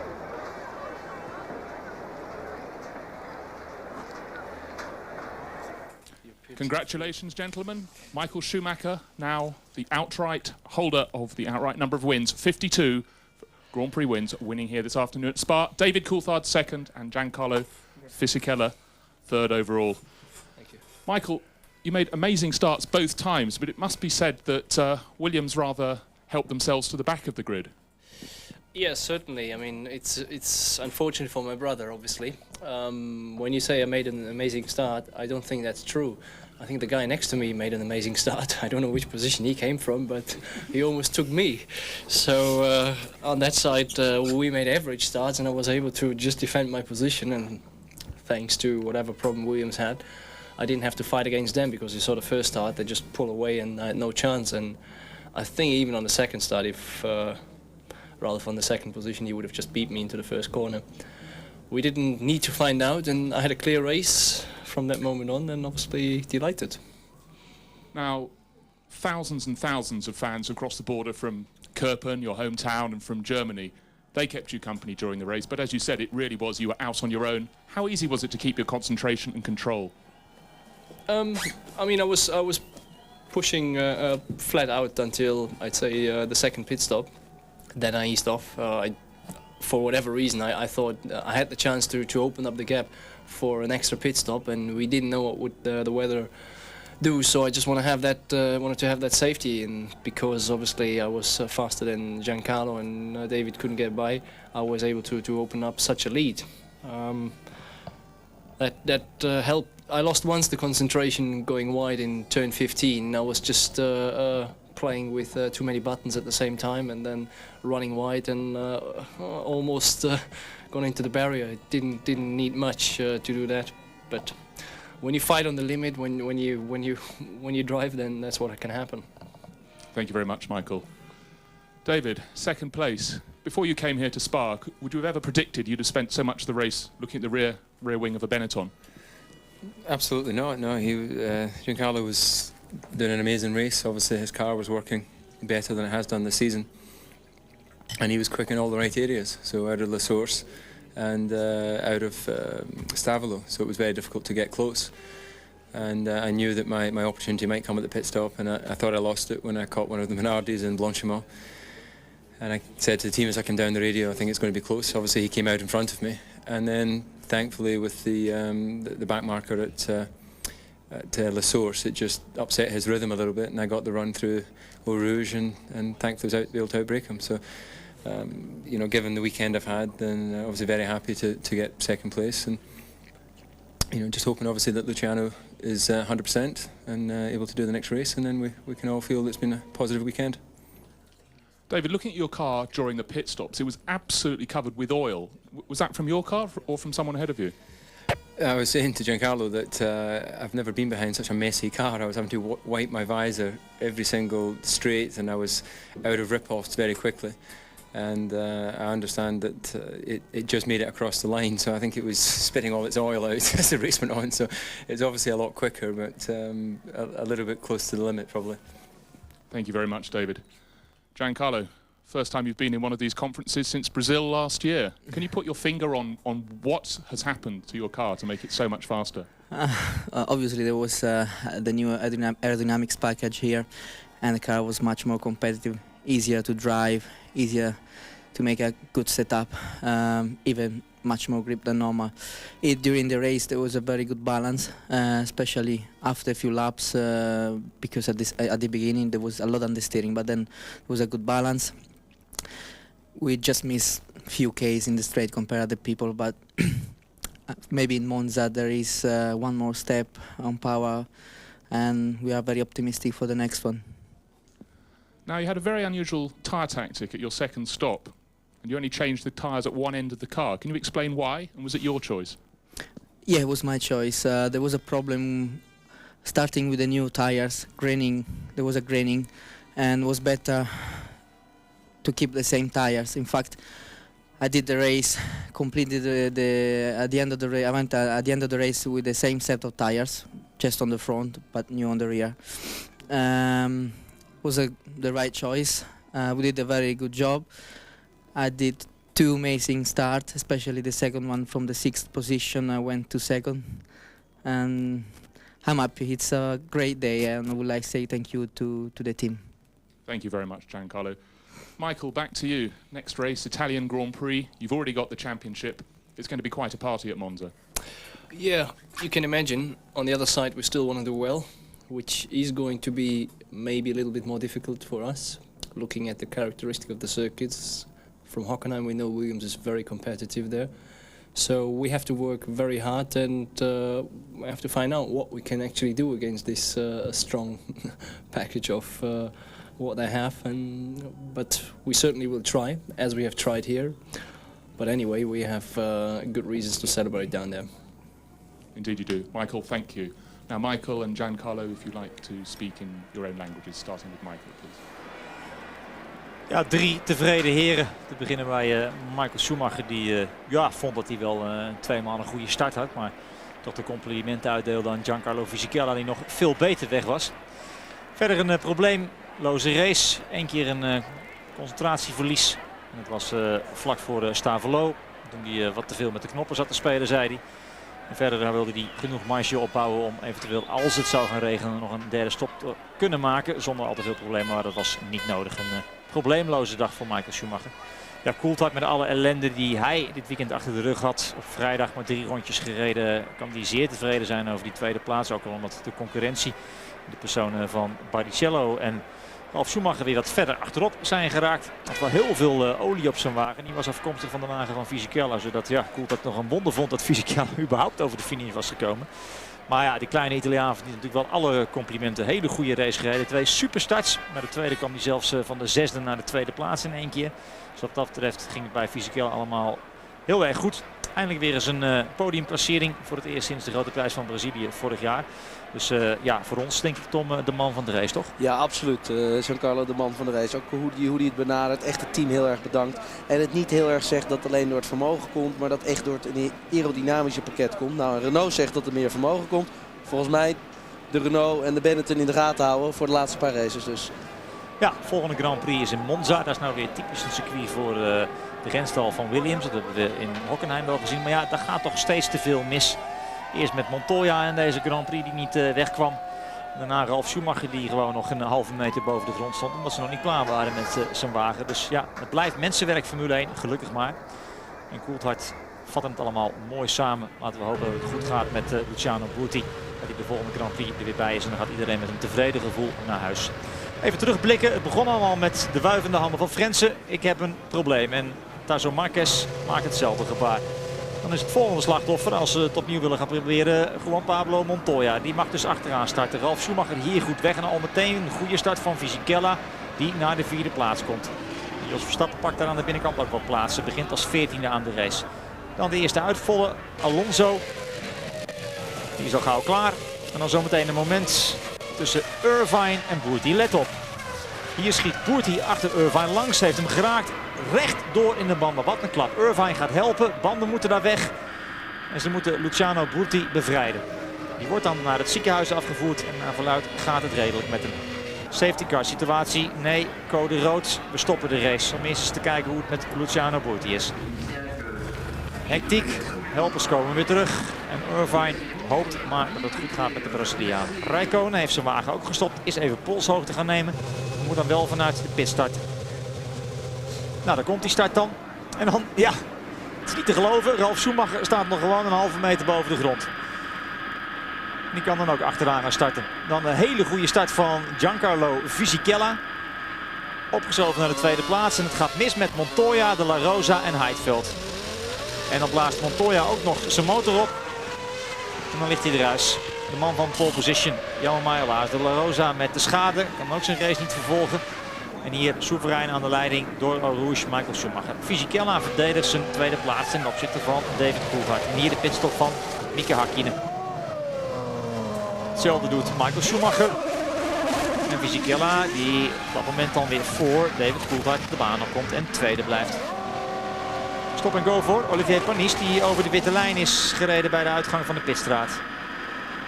Prachtige beelden van Eau Rouge. Mooi die hoogteverschillen te zien. Concentratieverlies hier eventjes vlak voor Stavelo. En dan het probleem van Barrichello. Die gaat over die paaltjes heen en dan verspeelt hij zijn voorvleugel. En verspeelt hij ook de kansen op het erepodium. Dan valt hij ver terug. Dan is het nog knap dat hij uiteindelijk 5e wordt. Jensen Button denkt, dat kan ik ook.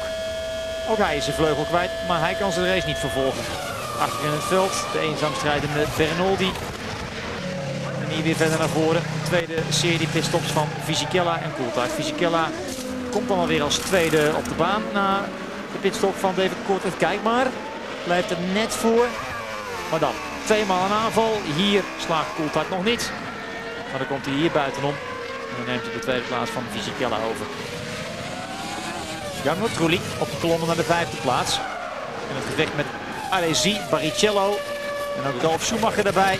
En Barrichello die hier om Alesi heen komt. En dan Jarno Trulli op de 5e plaats. Boom, opgeblazen motor. Einde race, weer geen punten. En Trulli baalt. Alesi houdt het dan. Ondanks de dappere pogingen van Ralf Schumacher. Wordt 6e. Jean Alesi en de winnaar is natuurlijk deze man, Michael Schumacher. Fisichella 2. 3. Coulthard 2, maar die zagen we even niet in beeld. En Alesi net nog 6e voor Ralf Schumacher. En de felicitaties van Fisichella voor Schumacher en andersom. En hij lacht het hardst van allemaal, Giancarlo Fisichella. Weer een overwinning erbij voor de wereldkampioen. Michael Schumacher heeft er nu 52. En Coulthard kan ook tevreden zijn. Zijn voorsprong op de concurrentie in de strijd om de tweede plaats is weer wat groter geworden. Hier de nummers 1, 2 en 3 van de grote prijs van België. Even vooruitblikken, Tom. Gaan we naar Monza. Nou, dat wordt een Grand Prix voor Williams. Maar ja, dat dachten we vandaag misschien Ja, ook. dat dachten we inderdaad vandaag ook. Ja, het is een circuitje. Montoya zit het echt helemaal niet mee. Laat het geluk een keer aan zijn zijde zijn en laat hem daar toch scoren. Nou, dat gaan we over 2 weken zien. Volgende afspraak die wij met elkaar hebben over 2 weken in Italië, in Monza. Tot dan. Dag.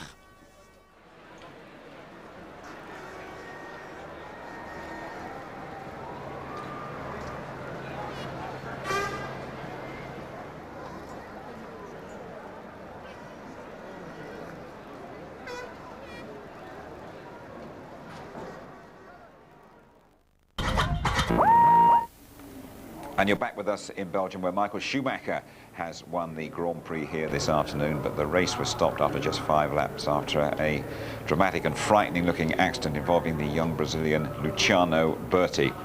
Let's get the latest reaction from the managing director now of his Prix team. Joanne, a horrible, horrible moment for the team there. What's the latest news that you've heard on Luciano? Okay, we know that he left the circuit. He was conscious and was talking because some of the members of the team was there with him. The doctor said that they have nothing broke, but obviously have a big shine in the face. He was a bit bruised and he's been taken to the Real Hospital. He was a very, very lucky boy because that was a horrendous accident, wasn't it? Yeah, well, Natalia looks very, very impressive. Lucky enough, there was a lot of rubber down there and hopefully absorb a little bit the shine. Mark, you've come through an accident like that. What were your first impressions when you saw it?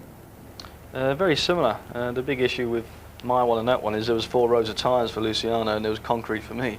But the problem he has now is that there's a little bit of a psychological edge. He's got to walk over that, the next hurdle, and also the after effects. Even in my accident 3 days later I had a bruise on the brain, and sometimes those things don't come out until a few days down the road. Do you fault him in any way in this accident? I did have a little word with Mark about perhaps it was slightly naive to try the overtaking there and a rookie's error, just looking at it from my perspective, and also makes me think back to Germany, obviously where he was unsighted, but here we are going down the inside. He's got 2 wheels on the grass there. Eddie's coming in to take his normal line, so it's not a particularly clever thing to do, I hate to say, and of course he loses his front wing and loses any steerage, and the front right suspension is already broken as well because he saw the wheel waving about. But Germany, after the crash as well, Mark, as we were saying, he had 2 further accidents as well. Yeah, I mean, I think it's just an unusual place to try and overtake. He would have been well served to just wait till after the corner and go for the bus stop, but there you go, you know, that's racing. It was the fastest corner of the track where he crashed. Blanchimont, what is it, 190 miles an hour there, and just looking at the Prost getting taken away, it's a real pat on the back for the strength and the safety measures in these cars these days. Yeah, it's a testament to the strength of the cars. FIA set regulations, these designers and technology people for the teams keep striving to make them stronger and stronger, and they're doing a good job, but nobody likes to see that kind of impact. Whenever you see that, it's a bit of a lump in the throat. Just a little thought for you here about this circuit, which we've said hasn't actually been compromised in any way particularly. Do you think people will look at that now, Tony, and say, we've got to do something about this, it's just too quick, too dangerous? There've been mutterings during practice. Runoff areas not big enough, not long enough. We're going to have to start behind the pace car if it's wet. That came from Coulthard, it came from Irvine. But the point is they all actually love coming here, and I think if you sat them all down, so we go back to Spa next year, they go, yes please, because it is probably the ultimate challenge in Grand Prix racing, and you can't overly change a traditional track like this. Okay, let's just confirm that the result for you then here at Spa-Francorchamps this afternoon. 10 out of 10 again for Michael Schumacher. David Coulthard up there on the podium. Fisichella's first podium. Häkkinen fourth, Rubens Barrichello looking to make up ground on Coulthard for that second place overall in fifth place, and Jean Alesi making his point for Jordan. Let's go to the press conference, shall we, and hear from the top three, from Fisichella, from Coulthard, and from Michael Schumacher. Congratulations. Indeed you do. Michael, thank you. Michael Schumacher wanting even more at Monza in a couple of weeks' time, and their confirmation 52 victories for the 4 times German world champion, one more than Prost, Senna, Mansell, Sir Jackie Stewart, Jim Clark and Niki Lauda in that very exclusive club. Never any danger today, Tony? I think it's fabulous for Michael Schumacher. It's his 10th anniversary of his debut here in '91 for Jordan. The following year, when he was teammate to our own Martin Brundle, had his first victory here, and now he's joined the great Ayrton Senna and the great Jim Clark on 5-time winner at Spa-Francorchamps, a circuit that, you know, he loves so much, so close to his heart, so close to his home. And the fans who all came here to pay homage to him have gone away rewarded. Driver to driver, any chinks in that Schumacher armour? I can't see any. I don't think so. I mean, now and again he does lose concentration, but we've seen that before even with world champions like Senna at Monte Carlo. But when you've got nothing to do, you know, when it's so easy, it's going to happen. But I think we need to extend the track, for him at least. Right, we have plenty more incidents to look at. We're going to chat to one or two of the key characters as well when you rejoin us in Spa CC.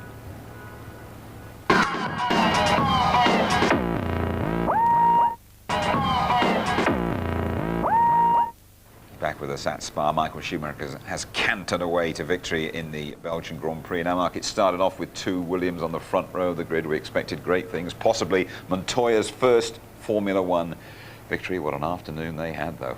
Terrible, really. I mean, Monty's dream got crumbled very early on. Their hands up in the air, engine stalled. We don't know whether that's because of the initiation of inputting in first gear or something software-wise. But a hard blow for him and a hard blow for the team. Everything that they did yesterday wasted.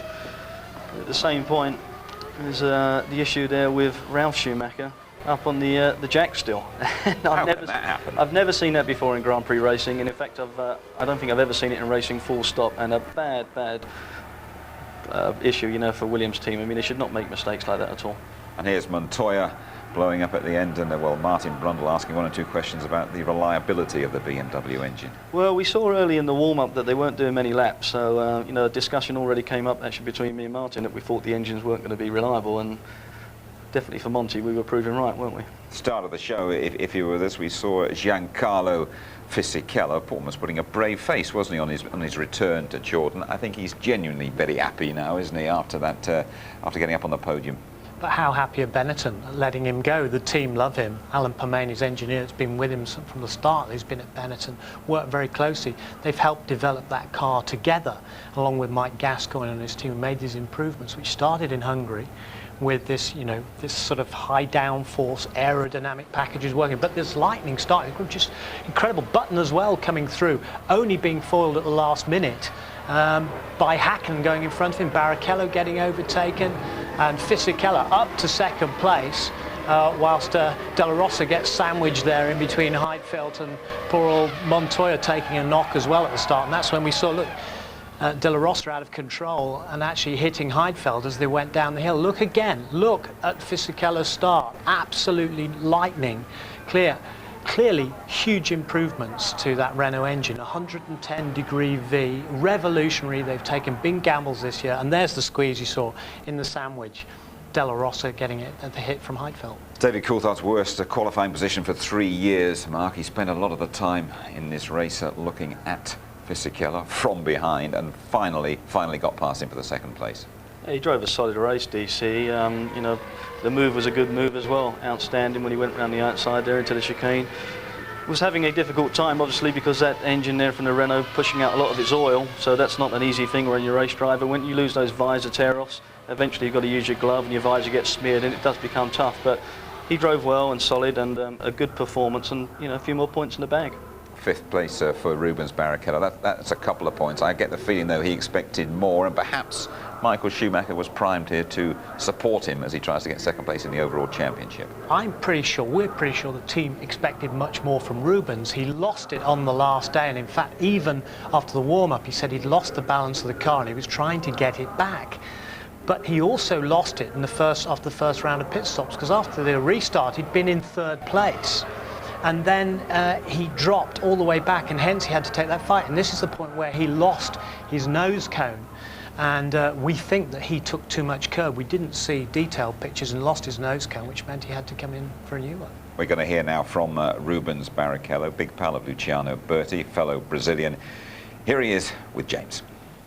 Rubens, it's a difficult day for you. You lost the front wing. Tell us about it. Yeah, it was such a difficult day. The second start was crap, and I lost the position up to Fisichella, and then I didn't have the straight line speed to overtake him. Then the pit stop didn't go well. My race was lost. I mean, afterwards, I had a vibration on the tire. I had a bit of everything today, really. So I lost the wing. I lost everything. But the good news is your friend and fellow countryman Luciano Berti seems to be okay. Oh, that's good news, because I've been thinking on the race. I get the impression he was a bit worried about Luciano there, Tony. Get the impression he wasn't that chuffed about his second start either. No, not at all. CRAP, I believe. Yes, speaking from the heart there, but I think he probably still has got time, hasn't he, to put the pressure on David Coulthard, although Coulthard's second place done him no harm at all today. What about the safety aspects of this place, Tony? You think that shouldn't be changed? Mika Häkkinen, former world champion, I get the feeling he's going to disagree with you as he chats now to James. Mika, tell us about your afternoon. How was it, you mean? Yeah. Well, not so fantastic. I mean, my personal performance on the race, I'm happy about it. Sad about what has happened today, you know, lot of negative in terms of accidents and things like that. So, terrible weekend. And you're looking at those corners over there. It's a very high-speed corner, so things like that, if you go off there, it is catastrophic. Not happy with those high-speed corners, Tony? No, he's not. But I mean, you know, it is the ultimate challenge. And you talk to people like Villeneuve, and he say, "This is the ultimate challenge. We don't want to lose it." And if you've got to start behind a pace car here, he says, you may as well not bother turning up. Okay, let's hear from Jean Alesi. Terrific battle at the end he had there with Ralphie Schumacher before scoring a point for Jordan. Jean, congratulations, 1 World Championship point, and boy, you had to work for it. No, it was fantastic, because obviously the beginning of the race was a big emotion for us drivers, I mean both of us, because when we have a red flag because there is this kind of accident, honestly it's very hard to start again. I don't know actually the condition of Berti yet, but I hope he's okay. And he is okay. Here's the constructors then. Ferrari away and gone. McLaren holding that second place ahead of Williams and Sauber. 4 points clear of British American Racing and Honda, and they are level, both 5th and 6th. BAR and Jordan both on 16 points. Be sure to join us a little bit later on tonight for the highlights of the Belgian Grand Prix as we look back at a pretty dramatic race we've had here, or races I should probably say. Highlights coming your way later on tonight here on ITV. And there we are, just after midnight, repeated ITV2, just before 1 o'clock tomorrow. Next we go to Monza for the Italian Grand Prix in a couple of weeks' time. We'll give you the full ITV service throughout the weekend. The qualifying show live on the Saturday at 11:30. All the pre-race build-up from just after midday. Highlights at 11:45. The show repeated 12:50 ITV2. There we are then. We salute Michael Schumacher, statistically the greatest ever. Our thoughts, though, are with Luciano Berti. He's okay. We're going to call him Lucky Luciano from now. Bye-bye.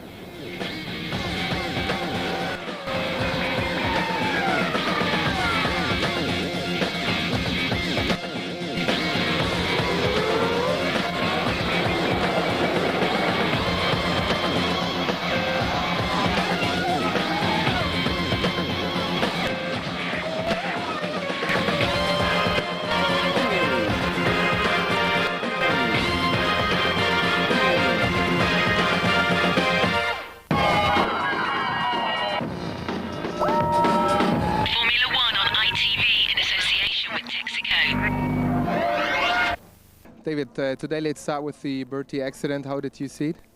well, obviously it was a coming together of two cars that looked a bit tight. He obviously felt he could make a way down the inside, and I guess for Eddie it was difficult to see. But what's important is that the changes we've made to that corner in terms of the runoff over the last couple of years, I think really helped his chances of reducing the incident and also the injury to him. And you know, there's further changes we can make it for next season as well.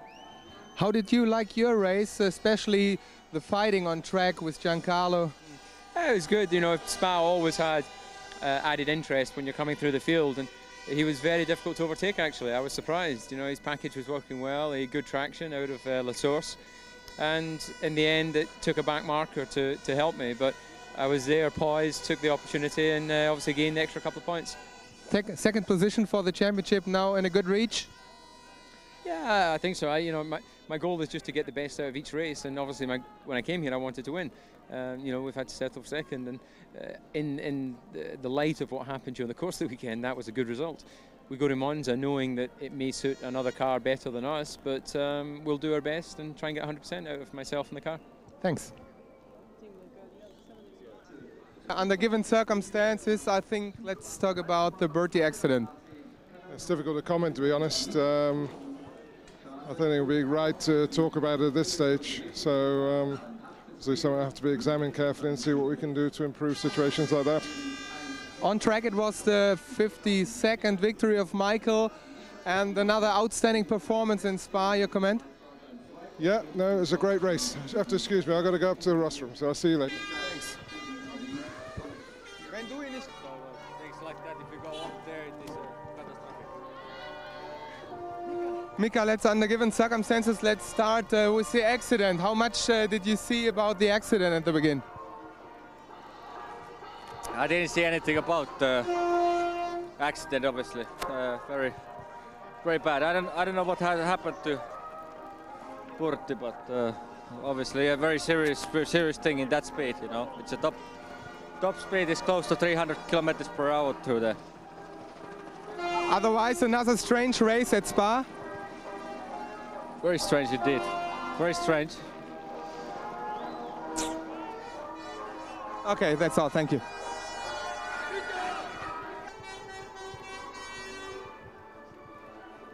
So the race is gone. Can you tell us any news about Luciano?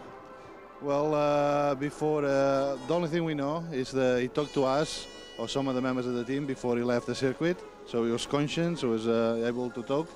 The doctor said to us that it doesn't look like he's got anything broken, but obviously he have a big shine in the head and the helmet, and he's been taken to the main hospital now. So we have some people there, and hopefully tonight we will see, and we will know a bit more.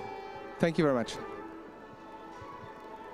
Let's start with the accident. What did you see from the accident? I didn't see yet the accident. The most important thing is about Bertie is right. I would like to see the accident, and I can tell you something more. Your race, back on track, was it one of the best races of your career? Yeah, it was one of the best because with the car, you know, we were struggling with the car normally, but this weekend it was quite good balance and quite good grip with the new aerodynamics package. So I did a very good job. We need more power, but for the next race we have one more step on power. But first of all, we saw some good fighting with DC, with you. David was pushing behind me and wasn't easy. He was much quicker than me on the straight, but at the end I was struggling even with the grip, and he overtook me. So being Italian, coming to Monza now, what does it mean for your motivation? I'm very confident. I'm very confident again because there is one more step on power and there is another front nose on your front nose. So if you go back to Hockenheim, I finished in 4th position. So if we score some more points there, it's gonna be fantastic. Thank you.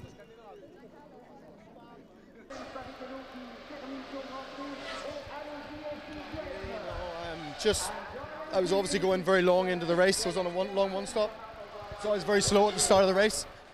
Just basically tried to hang on to my position. And coming into, I don't know what the corner is, Luch, his front wing hit my rear wheel, and and he went straight on. I spun. That's all I really know. Did you see Burti in the car? You looked for Yeah, him? but apparently he's fine, which is great. Okay, thank you. Okay. Well, yeah, it's better down here, yeah. Well, Juan, let's start with the accident. How did you know about the accident? Well, I saw a red flag, and the lap after the car, you see the car and completely destroyed. So, if you was concentrating then for the next start, what happened then? What happened afterwards? The start was pretty good until Heidfeld came in the inside like a maniac and just hit everybody. I was hit backwards, and the car after was pulling to the side, so the first lap I took it quite easy. Then I pushed past 2-3 cars, past Ralph, and as soon as I passed Ralph, the engine just let go. Why do you had to move from pole position to go back? Just the engine started, and as soon as I pressed the clutch, it stalled. So weekends like this, I mean... Racing, isn't it? Thanks. Okay. Ron, today let's start with the accident of Luciano Burti. How did you see it?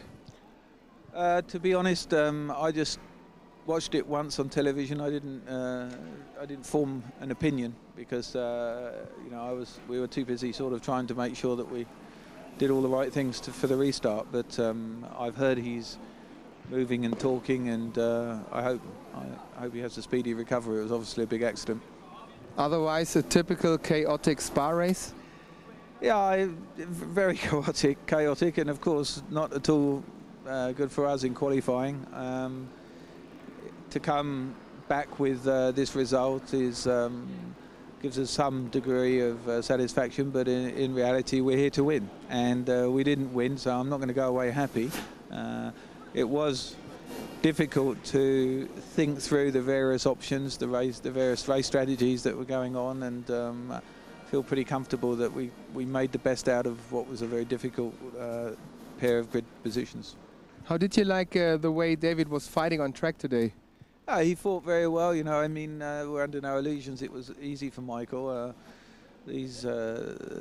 Fisichella, whilst doing a very good job in the earlier parts of both the races and obviously having very good starts, he was slow in critical parts of the race, which just let Michael pull away and really gave Michael an easy life. But that is motor racing, and the important thing is to qualify well, and we didn't do that.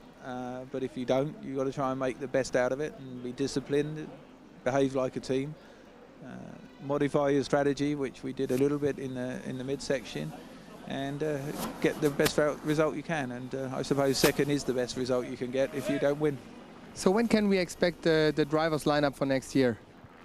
Well, we're under no pressure, and we know exactly what we intend to do, but it's just not top of the list of priorities at the moment. Our biggest priority is to have implement the evaluation that we've conducted over the last 3 months into how to be better next year in all departments, and that's really got the maximum amount of focus. As regards our driver lineup, we're very comfortable with the position that we're currently in, and in due course we'll announce them.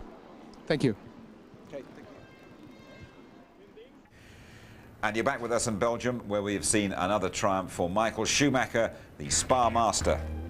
Coulthard doing very well to recover from his qualifying setback. First podium since Canada last year for Jordan-bound Fisichella. Hakkinen fourth. Barrichello just picking up a couple. A Laces late battle with Ralf Schumacher earning Jordan a point, but they all earn their money in Belgium. Another very strong drive from a not terribly promising grid slot. Yeah, obviously I'm very happy with the team giving me a reliable car. I benefited a lot, obviously, from people dropping out on the grid, but it's obviously helped other people earlier in the year when I dropped out, so that's probably the payback.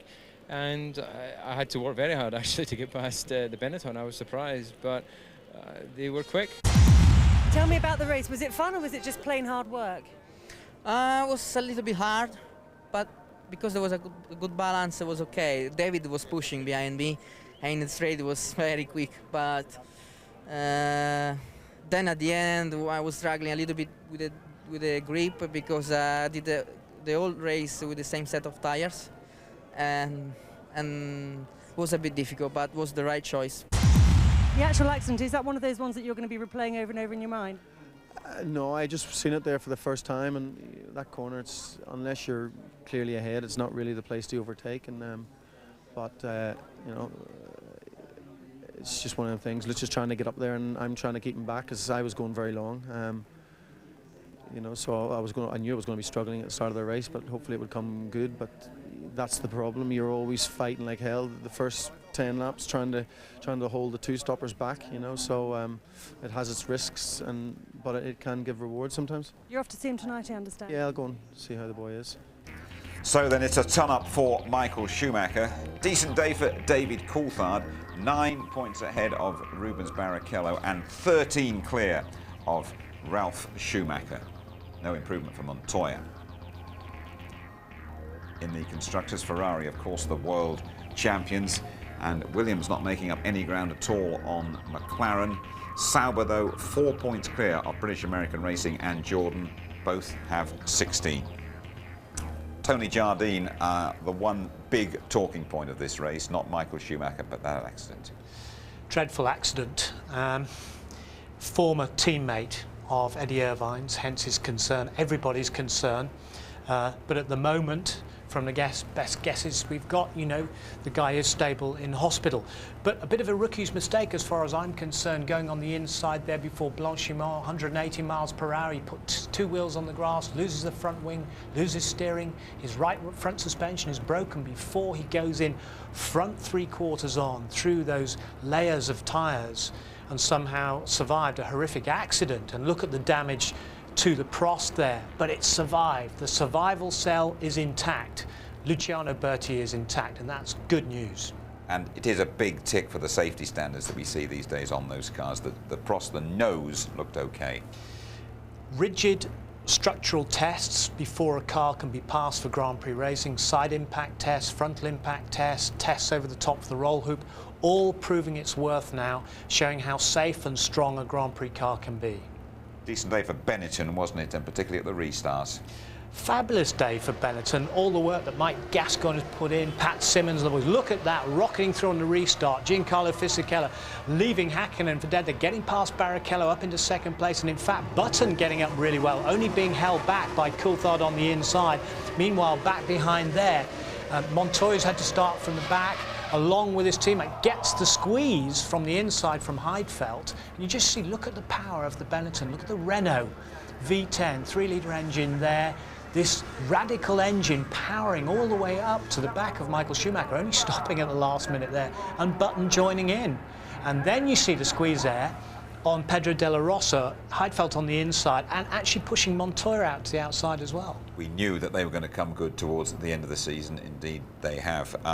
David Coulthard, though, he's spent a lot of time staring at Giancarlo Fisichella and just finally got by him. But this is it, because he'd been at La Source, they got round Benaldi there, but David Coulthard's visor and his rear wing were covered in oil from that Renault engine or the Renault gearbox, and then finally, and you can see David couldn't really see too well through that smear right across his visor.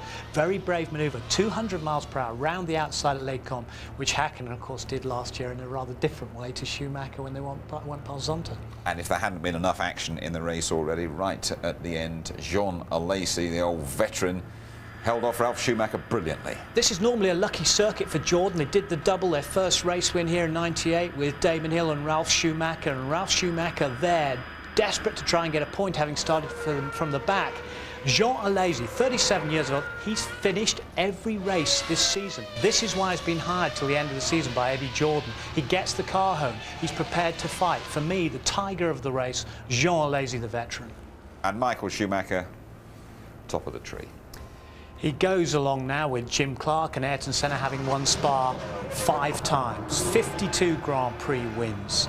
This is where he made his debut in 1991 in the Jordan, having told a few porcupines. He told Eddie Jordan that he'd been to this circuit many, many times. He'd actually only been on a bicycle before then, and that was the start of this glittering Grand Prix career. His debut win was here. He gets a hug from Giancarlo Fisichella up on the podium there with Coulthard, Fisichella, and of course Ross Brawn, the technical director and winning constructor for Ferrari. So a fabulous day for Ferrari. Thanks so much indeed, Tony. And of course, Michael Schumacher's birthplace, Kirpen, just around the corner over the German border. In a couple of weeks' time, Monza will feel like home for Michael Schumacher, and we will be there for the full ITV service throughout the weekend. The qualifying live from 11:30 on the Saturday, pre-race show just after midday on Sunday, highlights at 11:45, repeated on ITV2 just before 1 o'clock. So then we salute Michael Schumacher, statistically the greatest of all time, and we wish Luciano Berti a speedy and a complete recovery. Good night from Spa.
Dans les pneus là-bas.